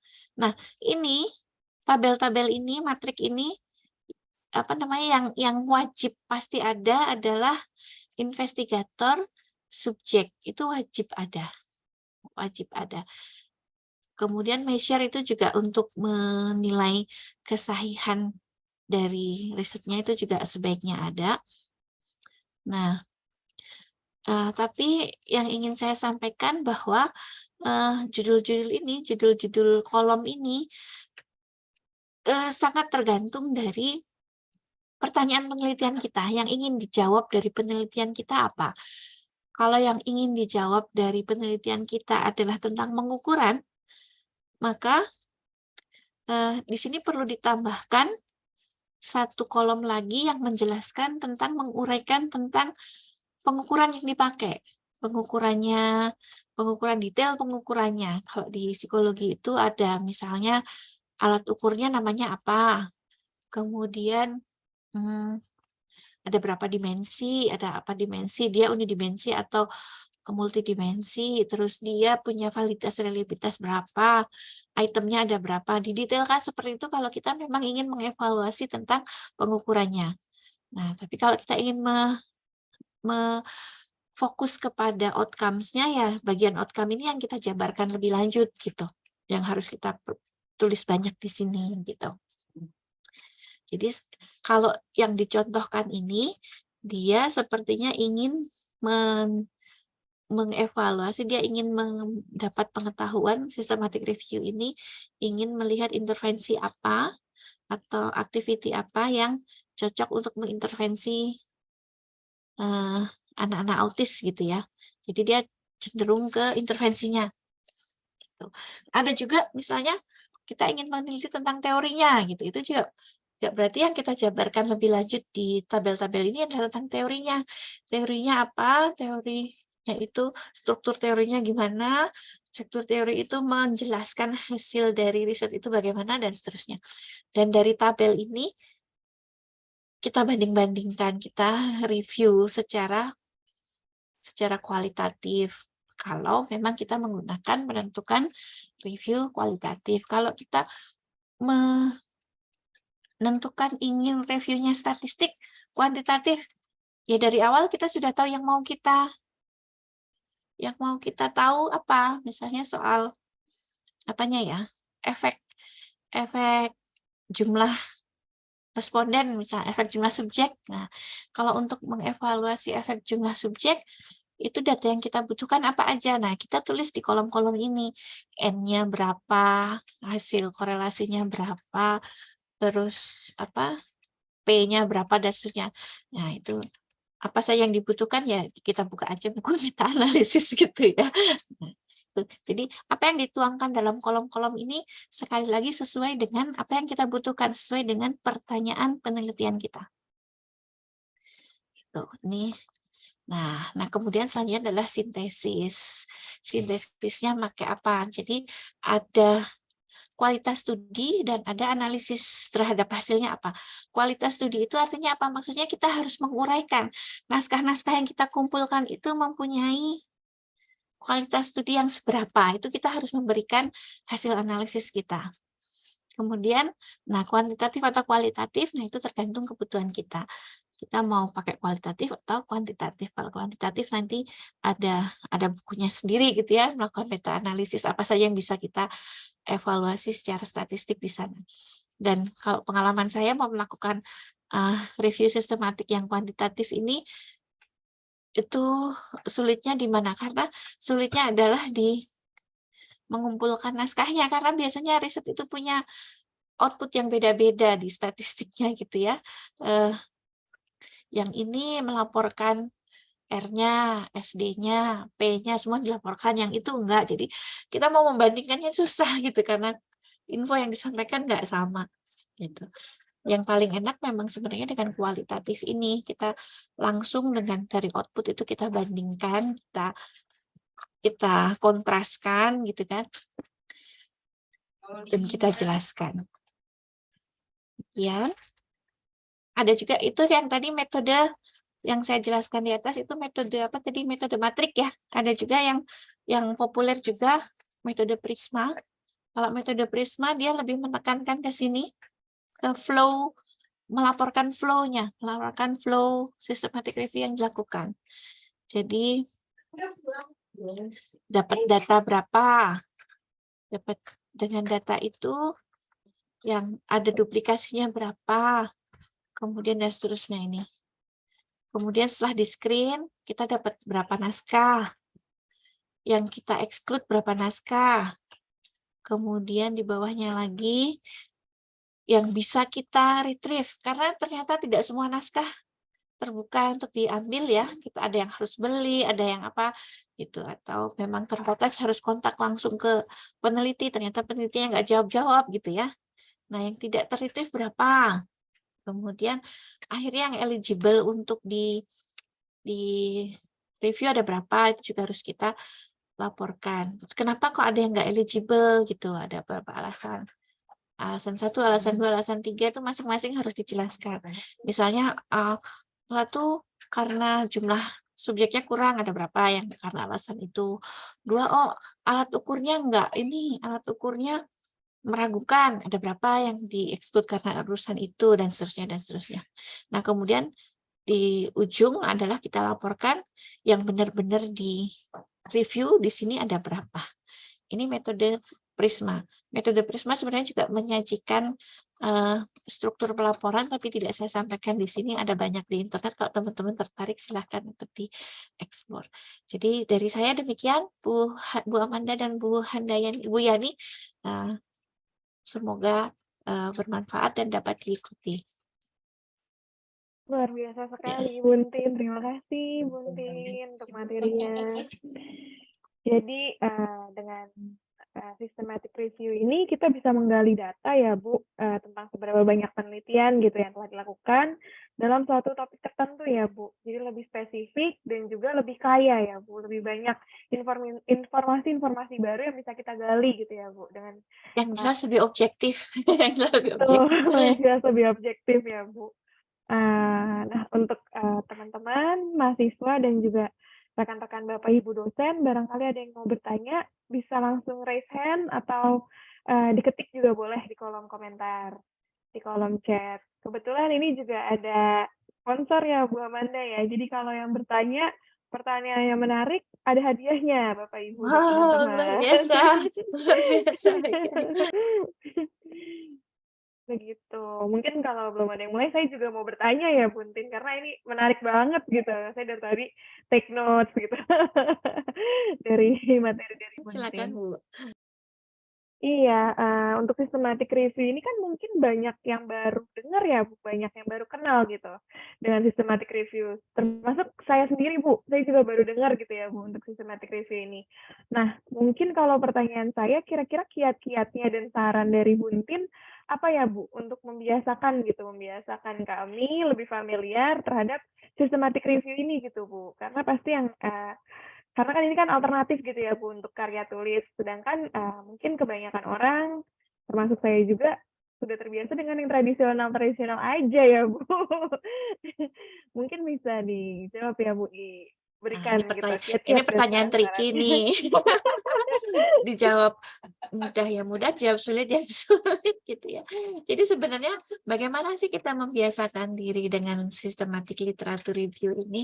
Sebenarnya itu berangkat dari sebenarnya itu sudah jadi kebutuhan ya, karena sekarang ini itu kita harus membangun kesadaran diri kita dulu bahwa yang namanya pengetahuan itu kumpulan dari kerja banyak orang. Kita nggak mungkin menjelaskan sendiri sesuatu, kita tidak mungkin hanya mengandalkan 1-2 sumber untuk mendapatkan sesuatu yang lebih akurat gitu ya. Jadi itu kesadaran itu harus ada di diri kita. Dan yang kedua bahwa itu tadi pengetahuan itu kumpulan dari banyak yang sudah diketahui banyak orang. Jadi itu kalau mungkin sifat humble, kita harus mengembangkan sifat humble itu. Jadi dengan demikian maka kita akan terbuka, kita bisa membuka diri untuk pro kontra. Yang pro gimana, yang kontra gimana, kita harus kita bisa terbuka diri dengan itu. Nah, ketika kita sudah punya sikap mental seperti itu dalam menghadapi keilmuan kita, insya Allah kita akan selalu mencari systematic review gitu ya. Kalaupun kita tidak cukup punya waktu, tidak punya cukup banyak biaya tenaga untuk melakukan, ya cari aja yang sudah ada, yang sudah dipublikasikan. Sekarang udah banyak kok yang melakukan itu. Jadi biasakan selalu menambahkan hasil dari systematic review pada naskah kita. Maksudnya rujukan kita itu selalu usahakan adalah 1 atau 2 dari systematic review supaya lebih mantep gitu. Gitu. Itu Mbak Yani, Bu Yani atau Mbak Yani ya? Terima kasih, Bu Entin. Jadi mungkin dibiasakan pelan-pelan ya, Bu, ya, Iya, sedikit demi berangkatnya dari sikap sedikit. mental itu Mbak, Bu, Iya, sikap betul. mental kita itu tadi. Kalau misalnya dari mental kita udah siap ya, Bu, kita udah ready nih, pasti akan terbiasa dengan Iya, sendirinya ya, Bu, iya, ya. akan nyari sendiri gitu loh, akan nyari sendiri. Iya. Otomatis kalau dapat sendiri dari naskah-naskah yang single itu kita akan merasa kurang nih, kurang meyakinkan nih, aku mau nyari yang systematic review-nya gitu. Betul, betul, Iya. betul. Iya, Bu. Jadi kalau misalnya kayak gitu mungkin kita lama-lama akan terbiasa ya, Bu. Iya.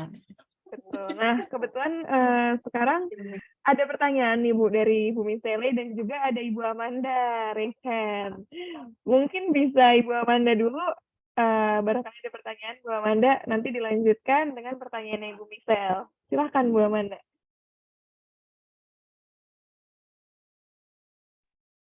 Terima kasih Mbak Yani. Bu Entin, ini pertanyaan saya nih, aduh, bodoh-bodohan aja nih ya, saya juga belum pernah melakukan literatur review. Kalau pertanyaannya agak ajaib ya mohon dimaklumi. Bu, yang pertama gini, yang biasanya kita tahu literatur review itu kan di bab 2 gitu ya Bu ya. Nah, apakah bedanya antara literatur review yang bab 2 itu dengan systematic literatur review yang mau jadi publikasi? Apa ada bedanya di kadarnya kah, atau kelengkapannya kah, atau apa? Nah, Itu yang pertama. aduh Boleh, banyak sekali. boleh, Boleh banyak. boleh. Aduh, jadi nggak enak. Nggak apa-apa Bu, nggak apa-apa Bu. Nah, kemudian yang kedua gitu, kalau sebagai publikasi, apakah ada jurnal-jurnal tertentu yang menerima systematic literature review atau gimana menurut pengalaman Ibu gitu? Ataukah memang setiap jurnal atau memang kita harus mencari jurnal yang khusus systematic literature review atau gimana gitu? Udah 2 aja deh Bu. Terima kasih ya. Baik, terima kasih. Nanti kalau mau dilanjutkan juga boleh kok Bu Amanda. Boleh. Untuk yang pertama sama nggak sih systematic literature review yang dipakai untuk menyusun bab 2 dan untuk publikasi? Sama Bu. Kalau kita berani klaim itu systematic literature review ya prosesnya harusnya sama. Prosesnya harusnya sama, kita harus disiplin dengan proses itu.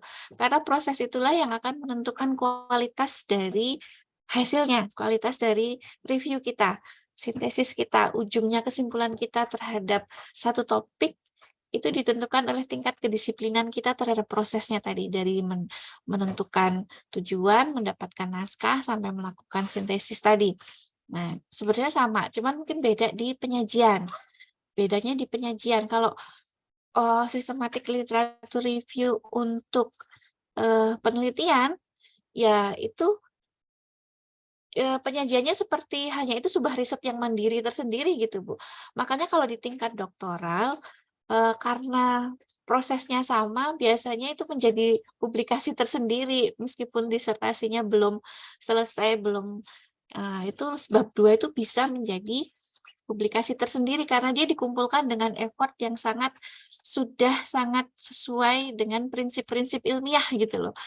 Ibaratnya kan kalau kita membandingkan di systematic literature review, naskah itu adalah data. Naskah itulah materi data kita. Datanya apa yang diambil dari naskah itu ya detail tergantung dari tujuan penelitian kita. Kita mau mengevaluasi metodologinya kah? Kita mau mengetahui sebenarnya yang diketahui saat ini tentang topik X itu apa, bagaimana, atau yang mana gitu.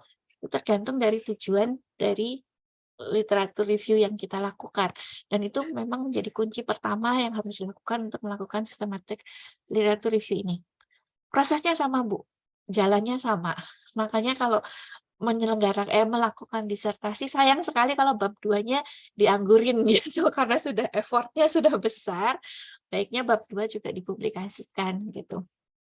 Ini Menjadi sebuah sepertinya proses. menjadi masukan untuk Bapak Ibu dosen yang masih memperjuangkan disertasinya. Semangat Pak Hari dan teman-teman. Iya. Terus pertanyaan kedua apa tadi ya, Bu?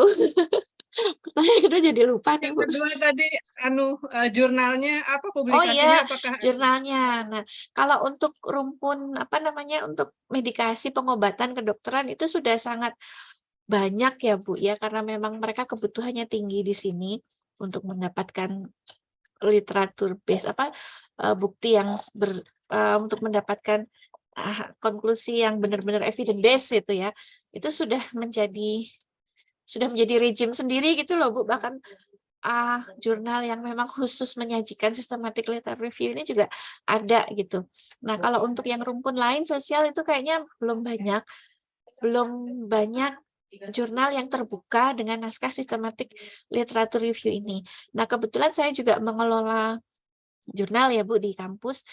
Nah, itu dari obrolan dengan reviewer akreditasi jurnal, itu mereka masih membatasi satu jurnal itu satu terbitan hanya maksimal satu naskah literatur review. Selebihnya harus riset empirik, harus riset data primer gitu. Itu artinya apa? Itu artinya menunjukkan bahwa di kalangan cabang ilmu lain, systematic literature review ini masih dipilang-piling gitu, masih belum diterima secara utuh gitu.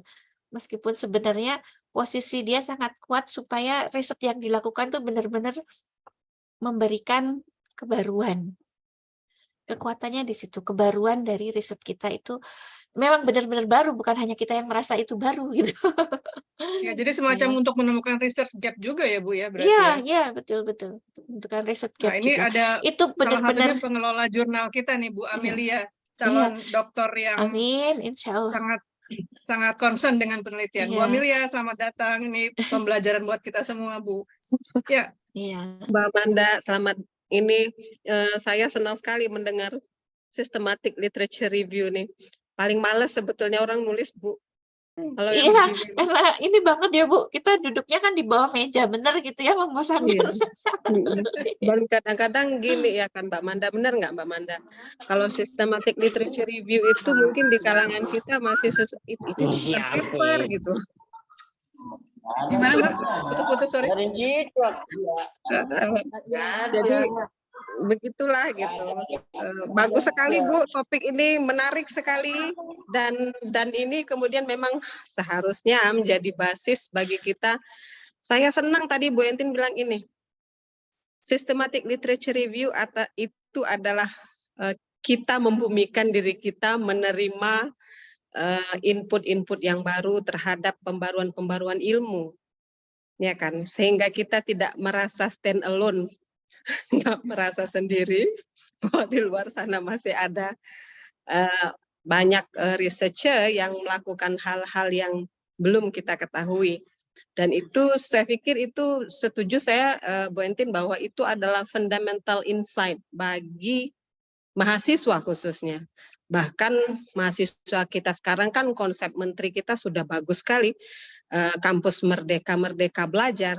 Artinya pemikiran mereka juga sebaiknya menjadi lebih terbuka secara akademik melalui perkembangan literature yang ada terhadap konsep-konsep tertentu gitu. Kalau misalnya kita membimbing, kalau saya kan masih jadi pembimbing 2 tuh Mbak Manda, jadi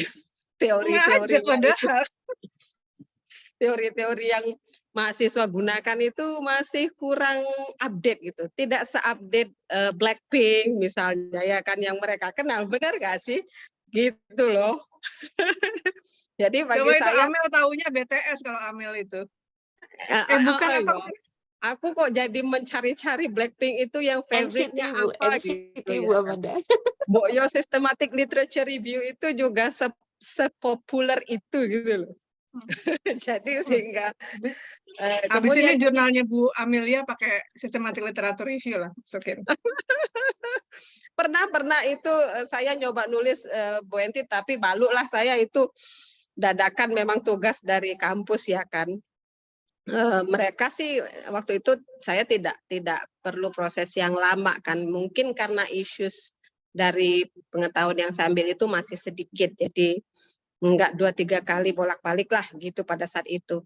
Tapi saya sangat bersetuju dengan topik kali ini, begitu pentingnya systematic literature review itu yang sering kita lupakan sebetulnya. Iya kan, gitu. Sehingga bagaimana research itu mengalami kebaruan dan dan pengetahuan itu mengalami kebaruan kalau kita tidak melakukan itu. Gitu. Saya terinspirasi dengan bahasa Bu Entin ini.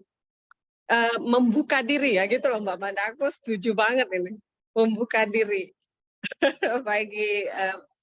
bagi kita dosen-dosen muda dan bagi teman-teman adik-adik S1, S2 ataupun yang sedang S3 juga kayak saya ini loh. Yang enggak rampung. Arah ini senior saya ini, aduh, dia suka merendahkan diri, meninggikan mutu dia ini. Terima kasih ya Mbak Amelia ya. Saya pikir itu, Mbak Enti, terima kasih. Mbak Siti, Anda ya nih, bagus sekali jadi moderator. Oh, aku malah ngomentari semua ya Mbak. Tahu nih Terima gimana kasih sih. Bu Amelia. Terima kasih feedbacknya Bu Amelia. Iya. Baik. Silakan lanjut ya. Iya, baik. Dilanjutkan ya. Buntin, kebetulan ini yang bertanya selanjutnya Ibu Michelle Lelon ini salah satu pengelola jurnal juga, Bu, di tempat kami di Fakultas Ekonomi. Makanya dia bertanya agak banyak nih. Mungkin Bu Michelle Ya, yang bisa S3 lagi silakan. Ini pertanyaan. ya Mungkin saya pertanyaannya. Boleh kalau saya bacain dulu ya Bu, mungkin ya. Pertanyaan pertama itu, apakah sama systematic review dan literature review? Lalu jika beda, mohon dijelaskan, kata Bu Michelle. Tadi katanya Buntin menjelaskan mengenai 10 proses systematic review. Pada bagian proses yang mana kira-kira supaya bisa menilai bahwa systematic review saya itu dikatakan sudah bagus? Apakah ada parameter dalam penilaian kualitas literatur agar lebih akurat dalam memfilter literatur? Dan menurut Bu Entin, mungkin bagaimana lebih unggul mana gitu, metode matrix dengan metode prisma dalam menentukan meta-analisis yang berkualitas, begitu Bu Entin. Baik, terima kasih. Pertanyaannya Bu Michelle ya, panggilannya Bu Michelle. Bu Michelle, Bu. Bu Michelle, baik. Bu Wah, ini Michelle. pertanyaannya berderet-deret. Susah. Baik, apakah systematic review dan literatur review sama? Jadi literatur review itu kata besarnya Bu, literatur review. Jadi setiap review yang dilakukan terhadap naskah-naskah itu kita sebut dengan literatur review. Setiap tulisan yang kita hasilkan dari mensintesiskan naskah-naskah itu kita sebut dengan literatur review. Dan literatur review itu ada yang sifatnya tradisional, yang sudah berkembang lama, yang kita sangat familiar, dan ada yang namanya systematic review, systematic literature review sebutan lengkapnya. Nah, perbedaannya itu tadi, kalau di systematic literature review, langkah-langkah kita mendapatkan naskah, langkah-langkah kita memperlakukan naskah itu sudah kita state dari awal dan di laporannya kita tuliskan. naskah mana yang kita pakai, kenapa tidak kita pakai, cara mendapatkannya bagaimana, berapa naskah kita keluarkan, alasannya apa, itu sudah kita state dari awal dan kita laporkan. Sementara kalau dalam literatur review yang tradisional, biasanya kita nggak laporkan itu dan tidak kita rencanakan di awal gitu ya. Kita mau pakai sumber data yang mana itu tidak kita rencanakan di awal gitu. Jadi yang mana aja, yang ada aja gitu, yang ada, yang saat ini sedang terpikir, oh nyari ke sini, oh nyari ke sana gitu.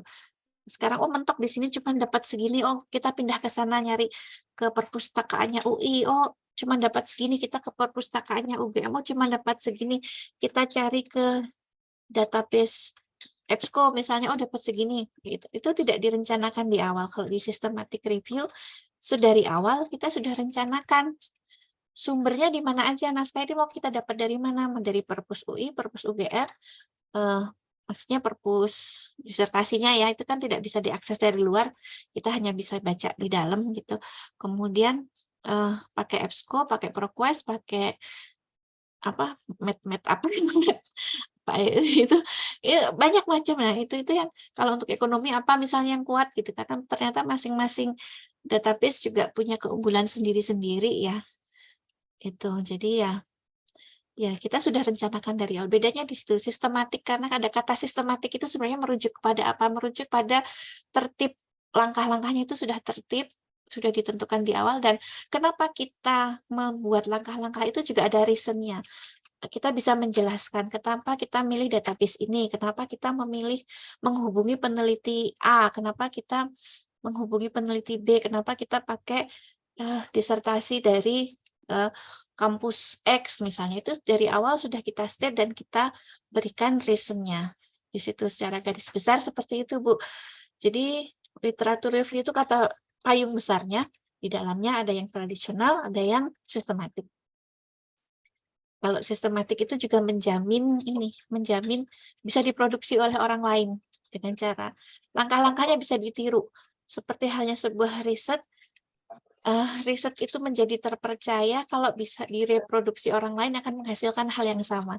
Systematic review juga harusnya begitu ketika dilakukan. Selama periodenya masih sama, periode naskahnya sama, itu harusnya hasilnya juga sama. Artinya komprehensif, semua yang ada di periode itu dengan kriteria-kriteria itu terangkum dalam riset kita. Itu kalau sistematik. Nah, ya, kemudian ada 10 proses. Pada bagian proses mana kita bisa menilai SR itu bagus? Itu sebenarnya proses yang saling beruntun gitu ya. Jadi tapi memang titik awalnya adalah di awal di tujuan itu. Di tujuan itu memang menjadi kita harus jelas kita mau mengevaluasi apa dari riset ini, review ini, mau metodologinya, mau topiknya, mau apa gitu. Kita misalnya ingin membandingkan pada situasi krisis dan situasi pasca krisis, stimulus kebijakan X bagaimana. Nah, jadi tujuan itu harus jelas di awal gitu. Tujuan kita melakukan review itu titik krusial pertama. Titik krusial kedua ketika kita menetapkan kriteria inklusi eksklusi itu cukup relevan nggak? Ketika kita bilang naskah seperti ini kita ekskludkan. Jangan-jangan ketika diekskludkan malah kita kehilangan informasi yang berharga. Jadi ketika mau bikin kriteria exclude dan include itu juga harus dipertimbangkan matang-matang gitu. Itu proses Pak sebenarnya quality control-nya seperti ban berjalan, di sini ada, di level ini ada, di level ini ada gitu. Kalau untuk pengolahan data gimana, Bu? Untuk pengolahan data itu tadi ketika kita saat mengolah data, apakah bisa dibilang bahwa sistematik review-nya itu bisa dikatakan bagus? Atau pada saat metodologi? sekali lagi saya sebutkan itu proses ya Pak. kalau kita di proses mengambil data berarti datanya kita udah oke, bagus nih. Nah, kemudian data yang bagus ini apakah akan menghasilkan hasil review yang oke juga akan ditentukan lagi kemudian oleh kemampuan kita melakukan analisis terhadap data itu gitu. Jadi kalau Bapak adalah sudah di level doktor, itu barangkali akan lebih canggih dalam menganalisis kualitatif dari hasil-hasil itu dibandingkan dengan adik-adik S1 gitu ya. Kalau adik-adik S1 masih terbatas pada membanding-bandingkan gitu ya. Mungkin di level doktor sudah bisa mengkritisi, membandingkan, mengkritisi, kemudian mengambil, dari situ disimpulkan apa gitu. Jadi memang pasti akan berbeda Pak, kualitasnya ketika itu dianalisis oleh yang sudah punya basic lebih banyak, yang sudah punya basic S2, basic S3, basic S1 gitu. Karena itu kaitannya dengan keterampilan berpikir ya Pak ya, gitu. Ya, baik. Ibu Iya. Michelle sebenarnya. Oh Ibu bisa. Nggak Kemudian apa-apa, Bu, Gambarnya suara Panda saya sih Mbak, emang kamu berat. itu Mbak. Nah, Kelasnya kelas berat itu soalnya, Mbak. terus apakah metode metrik lebih bagus dari Prisma? Sebenarnya itu lebih ke arah ini sih Pak, lebih ke arah kita lebih nyaman dengan yang mana sih ya, gitu. Sebenarnya sama aja. Kalau saya belum pernah pakai yang Prisma sebenarnya. Saya pakainya yang metrik. Saya pakainya yang Jadi metrik. yang Ya. saya tanyakan kira-kira menurut Ibu itu lebih Ya. unggul mana antara metrik dengan Prisma? Kalau soal keunggulan lagi-lagi ya itu cara aja ya Bu ya. Oh iya, ya, Dua-duanya setara lah menurut saya setara. setara, cuman Jadi lagi-lagi pada nyaman saat mana Ibu gitu. pada saat Ibu menggunakan metode metrik, apakah dalam metode tersebut dapat menentukan meta analisis yang berkualitas? Nah, meta analisis itu bahasan yang berbeda lagi Bu. Jadi meta analisis itu lebih menekankan ke analisisnya. Analisis terhadap datanya itu dilakukan dengan statistik, yang bisa di meta analisis kan statistiknya ya Bu ya. Iya, jadi Soalnya saya pernah baca kalau yang Prisma itu bisa memberikan hasil dari meta analisis yang iya, berkualitas gitu. karena Prisma itu lebih detail Bu dibandingkan yang Oh matrik. gitu ya. Iya, lebih detail Hmm. dalam langkah-langkahnya. Iya. Jadi memang memungkinkan untuk kita pengen tahu apa itu lebih kaya mungkin ya, karena lebih detail. Checklist-nya itu banyak Bu di sana, checklist untuk Oh metode gitu. Prisma itu. Ada berapa Ya. Habis belas ini gitu. Bu Michelle akan minta seminar penelitian untuk meta analisis ya Bu ya, Enggak. pakai Prisma. Aduh.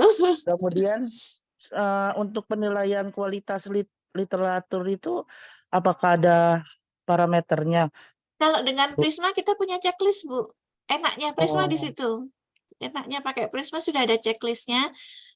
Kalau kita bisa checklist itu berarti satu demi satu kualitasnya terkendali gitu Bu. Ya.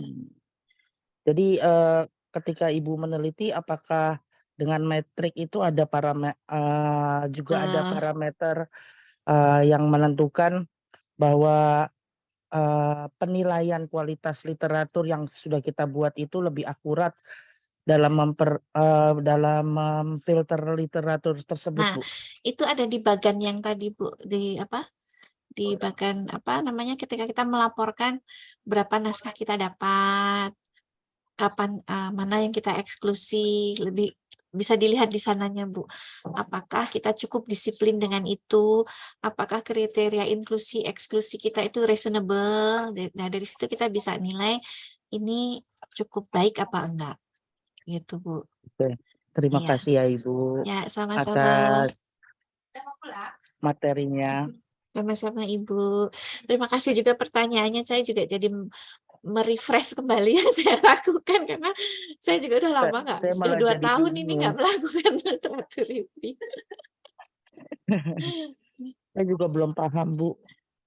Makanya saya Mungkin nanti kalau harus kita bikin workshop kayaknya nih Bu nih. Harus praktek sih Bu memang. Harus praktek ya. nanti kalau saya Mungkin mau kayak belajar ke rumah Ibu aja ya, Bu. Jauh Bu Rumah saya kan mungkin dekat. Saya juga di Depok, Bu. Oh begitu. Silakan Bu. Pak Hari Siap-siap. ini kode kita semester depan Pak Hari untuk membuat workshop kelihatannya. Siap-siap nanti Eh, kalau ke rumah saya tidak Bu siap ya Amanda anak-anak bisa saya. aja. Kalau memungkinkan mungkin dibikin workshop offline ya Bu, jadi praktik langsung gitu di kampus. Offline ya.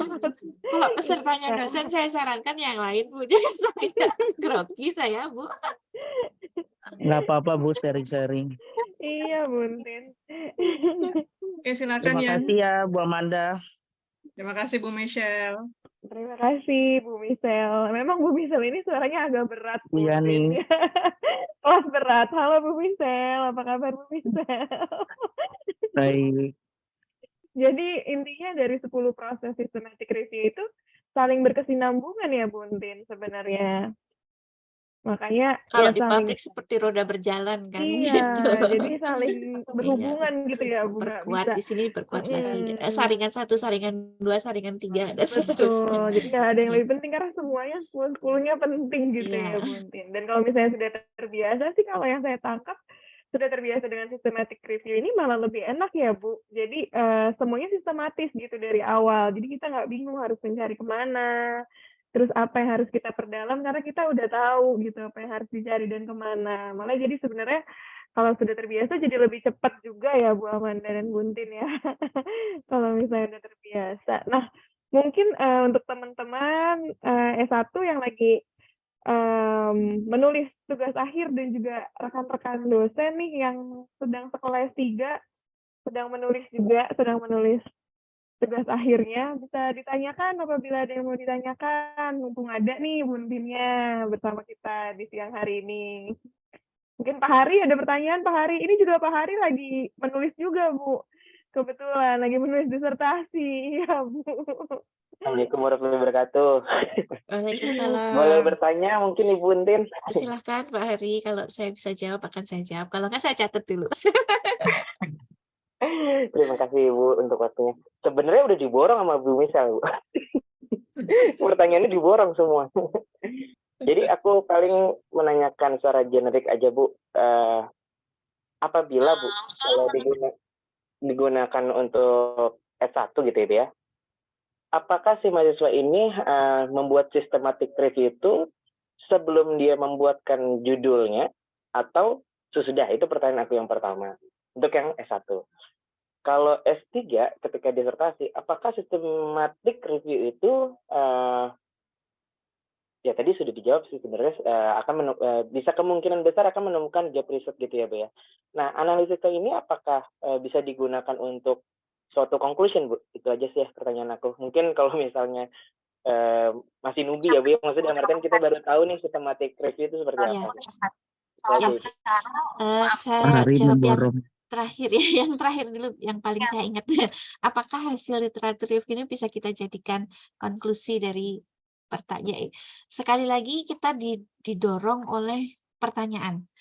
Systematic literatur review itu arahnya, jalannya, hasilnya itu sangat ditentukan oleh pertanyaan penelitian kita, pertanyaan yang ingin kita jawab apa. Misalnya kita ingin tahu tentang konsep ini berkembangnya seperti apa sih kalau dalam keilmuan psikologi, konsep itu kan berkembang terus ya, yang disebut percaya diri gitu ya misalnya, atau yang disebut kepuasan perkawinan kepuasan perkawinan, kebahagiaan perkawinan itu apa sih gitu ya. Itu kita bisa juga menggunakan systematic review ini. Sebenarnya kebahagiaan perkawinan, kepuasan perkawinan itu seperti apa, konsepnya apa, kemudian posisi sekarang bagaimana gitu ya. Dari literatur review yang saya lakukan itu waktu saya S3 itu ternyata waktu S2 malah ternyata dua konsep itu sama. Dulu dianggap dua hal yang berbeda. Orang bisa puas tapi belum tentu bahagia, orang bisa bahagia tapi belum tentu orang bisa puas, bisa jadi bahagia, tapi bisa jadi bahagia tanpa merasa puas gitu waktu itu. Tapi ternyata setelah dilakukan review terhadap hasil penelitian sekian tahun, sekian dekade, ternyata mengkerucut dua hal itu adalah hal yang sama. Ketika orang puas pasti bahagia, ketika orang bahagia pasti puas gitu. Nah, itu didapatkan dari mana? Dari systematic literatur review. Semua yang penelitian tentang dua hal itu dikumpulkan, dibanding-bandingkan, disintesis, kemudian hasilnya juga dievaluasi, termasuk dalam hal apa? Pengukuran. Pengukurannya bagaimana? Yang menemukan dua hal itu berbeda, kemudian dilihat efek size-nya seberapa. Oh, ternyata dari efek size juga diketahui itu perbedaan itu timbul karena jumlah subjeknya, atau mungkin karena pengukurannya gitu kan, dan seterusnya. Jadi sekarang sudah disimpulkan dua hal itu adalah yang sama. Nah, kemudian tujuan lain bisa juga untuk menentukan riset apa nih yang sebaiknya diambil. Waktu mau menyusun proposal S3, saya memang dari awal sudah mentargetkan ingin meneliti pada kalangan perempuan bekerja dual earner. Perempuan bekerja dari kalangan dual earner. Nah, topiknya apa? Waktu itu driven-nya berasal dari sana, nggak peduli topiknya apa, tapi pokoknya aku mau meneliti populasi perempuan bekerja dual earner. Nah, karena seperti curhat ya, saya sendiri juga dual earner. Mencurahkan ya Bu ya. Iya, jadi pokoknya dari sana, tapi mau topik apa gitu ya.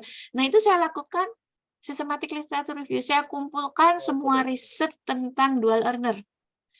Ada topik apa saja sih di sana gitu ya.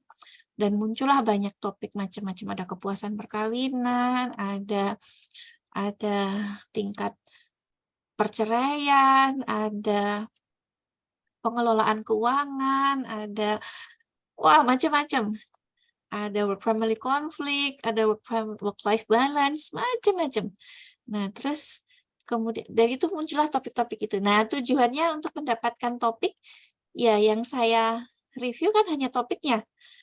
Hanya ada tema-tema apa saja sih gitu ya, dari sekian banyak riset 10 tahun terakhir ada topik apa aja. Yang saya lihat ya topik-topiknya aja gitu.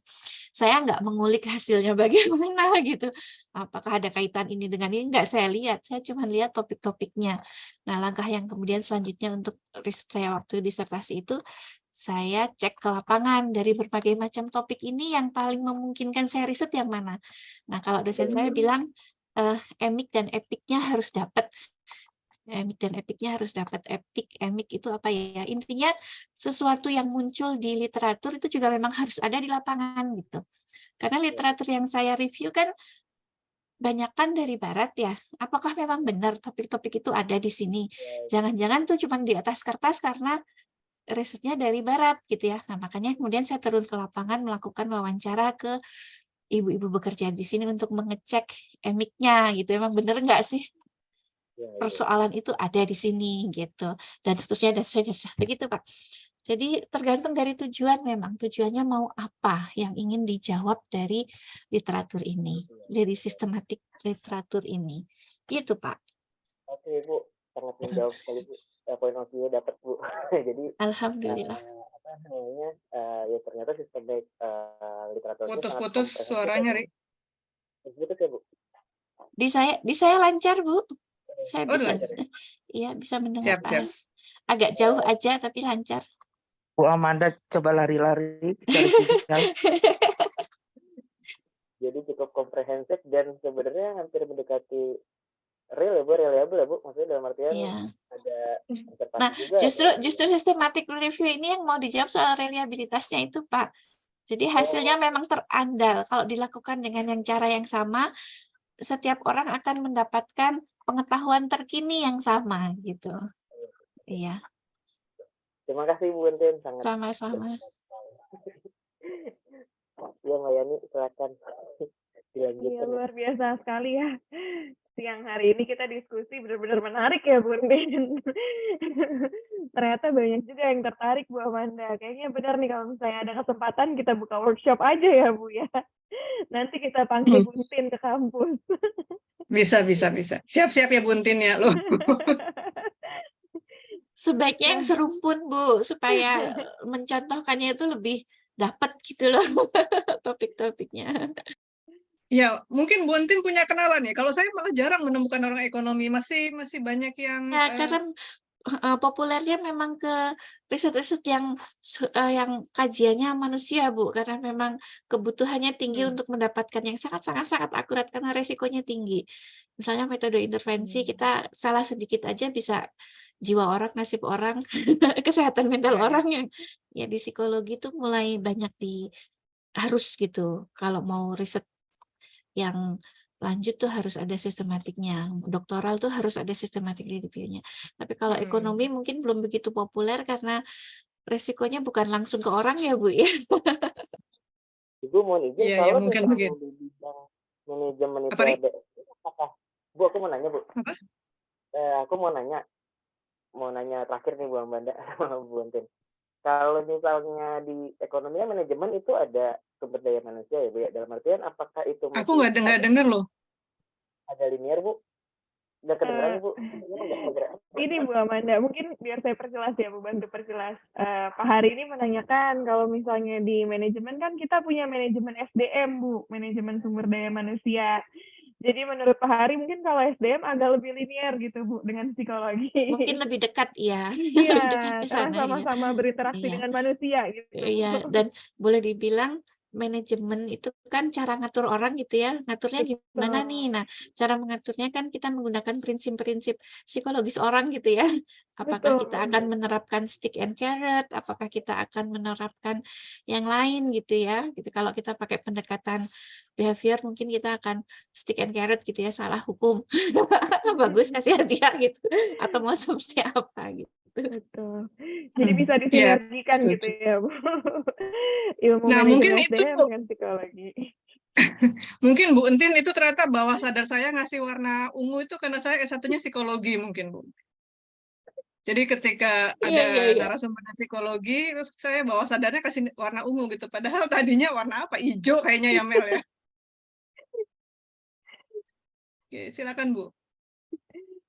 Baik, Ibu Entin kebetulan kan ini sudah terjawab ya Bu pertanyaan-pertanyaannya. Mungkin untuk sesi diskusinya kita akhiri ya Bu Amanda. Berhubung waktunya juga sudah lumayan mepet gitu ya Bu Entin. Bu Entin, terima kasih untuk jadi narasumber hari ini. Terima kasih Bu Entin. Sama-sama.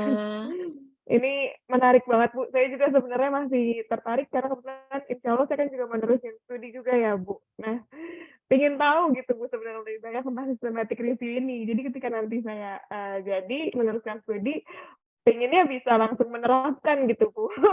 Jadi nggak pakai yang tradisional lagi gitu. Mudah-mudahan kalau Semangat ada banget nih Bu Yani setelah iya, makanya semangat selesai banget dari S2 tadi dia mau saya S3 Bu Amanda. langsung. Amin, insya Allah. Semoga segera Makanya didapatkan jalan ke sana, Bu Yani. amin, amin. Terima kasih Bu Iya, Entin. iya. Makanya saya dari tadi semangat banget Bu Amanda.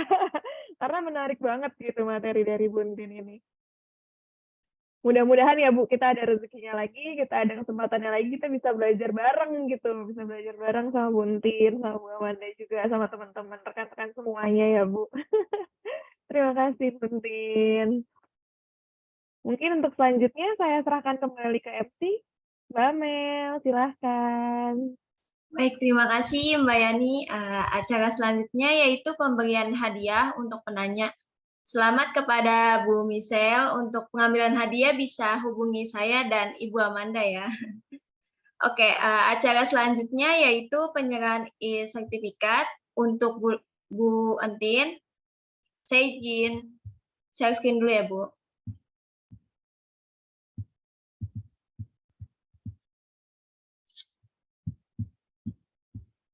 Sudah kelihatan? Ya, sudah. Sertifikatnya juga ungu ya Bu ya. Iya. Ya, ungu pas sekali. Bawah sadar, Banget. bagaimana? Saya juga tidak sadar. Terima kasih banyak atas apresiasinya kepada Ibu Amanda dan teman-teman dari Unkris yang sudah mempercayai saya untuk menyajikan ini. Semoga masih banyak pertanyaan sehingga Bapak Ibu, adik-adik akan terus mencari gitu ya. Jangan puas di sini aja gitu. Nah, saya juga menitipkan modul kepada Bu Amanda, itu modul sederhana sebagai pengenalan untuk mahasiswa-mahasiswa kami tentang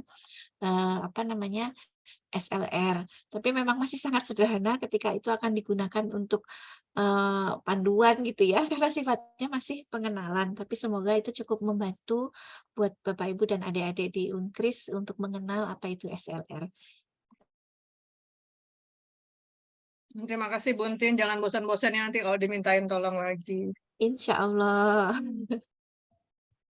Ibu ini saya izin share ini ya. Stop share ya. Selanjutnya kita ada sesi foto bersama nih. Jadi untuk para hadirin untuk menyalakan kameranya masing-masing.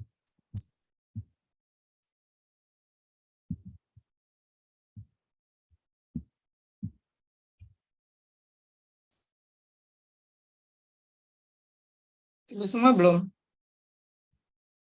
Nah, sebentar. Sudah semua? Oke.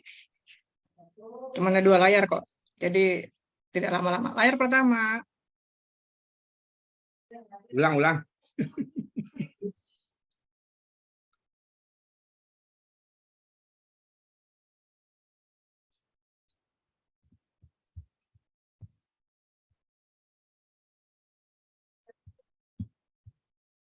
Layar kedua.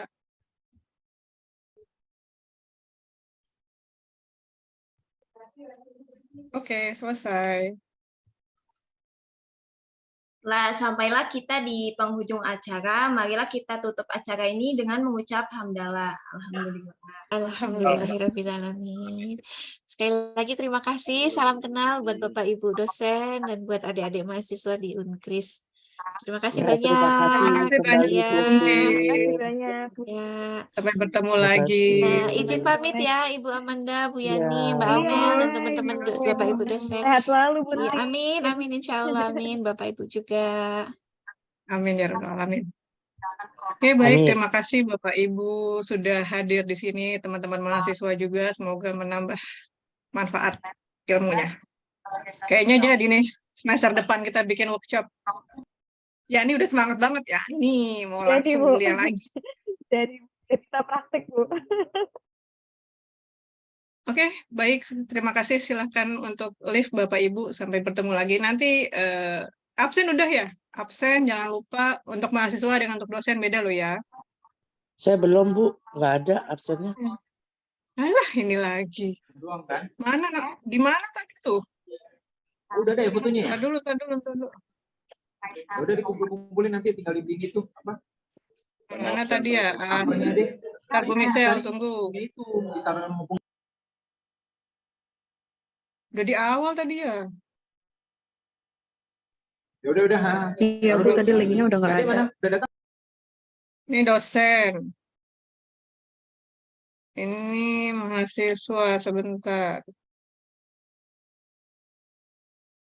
Bu Michelle Jangan nih, salah nulis dari nama lo ya, tadi nih karena nanti absennya. dari situ lo namanya. Apa? Sertifikatnya. Oke, sudah semua. Terima kasih. Terima kasih, Bu Amanda. Pak Fajar mana ini coba tadi itu. Makasih ya. Makasih, sampai jumpa. Sampai jumpa. Makasih, Bu. Makasih dia.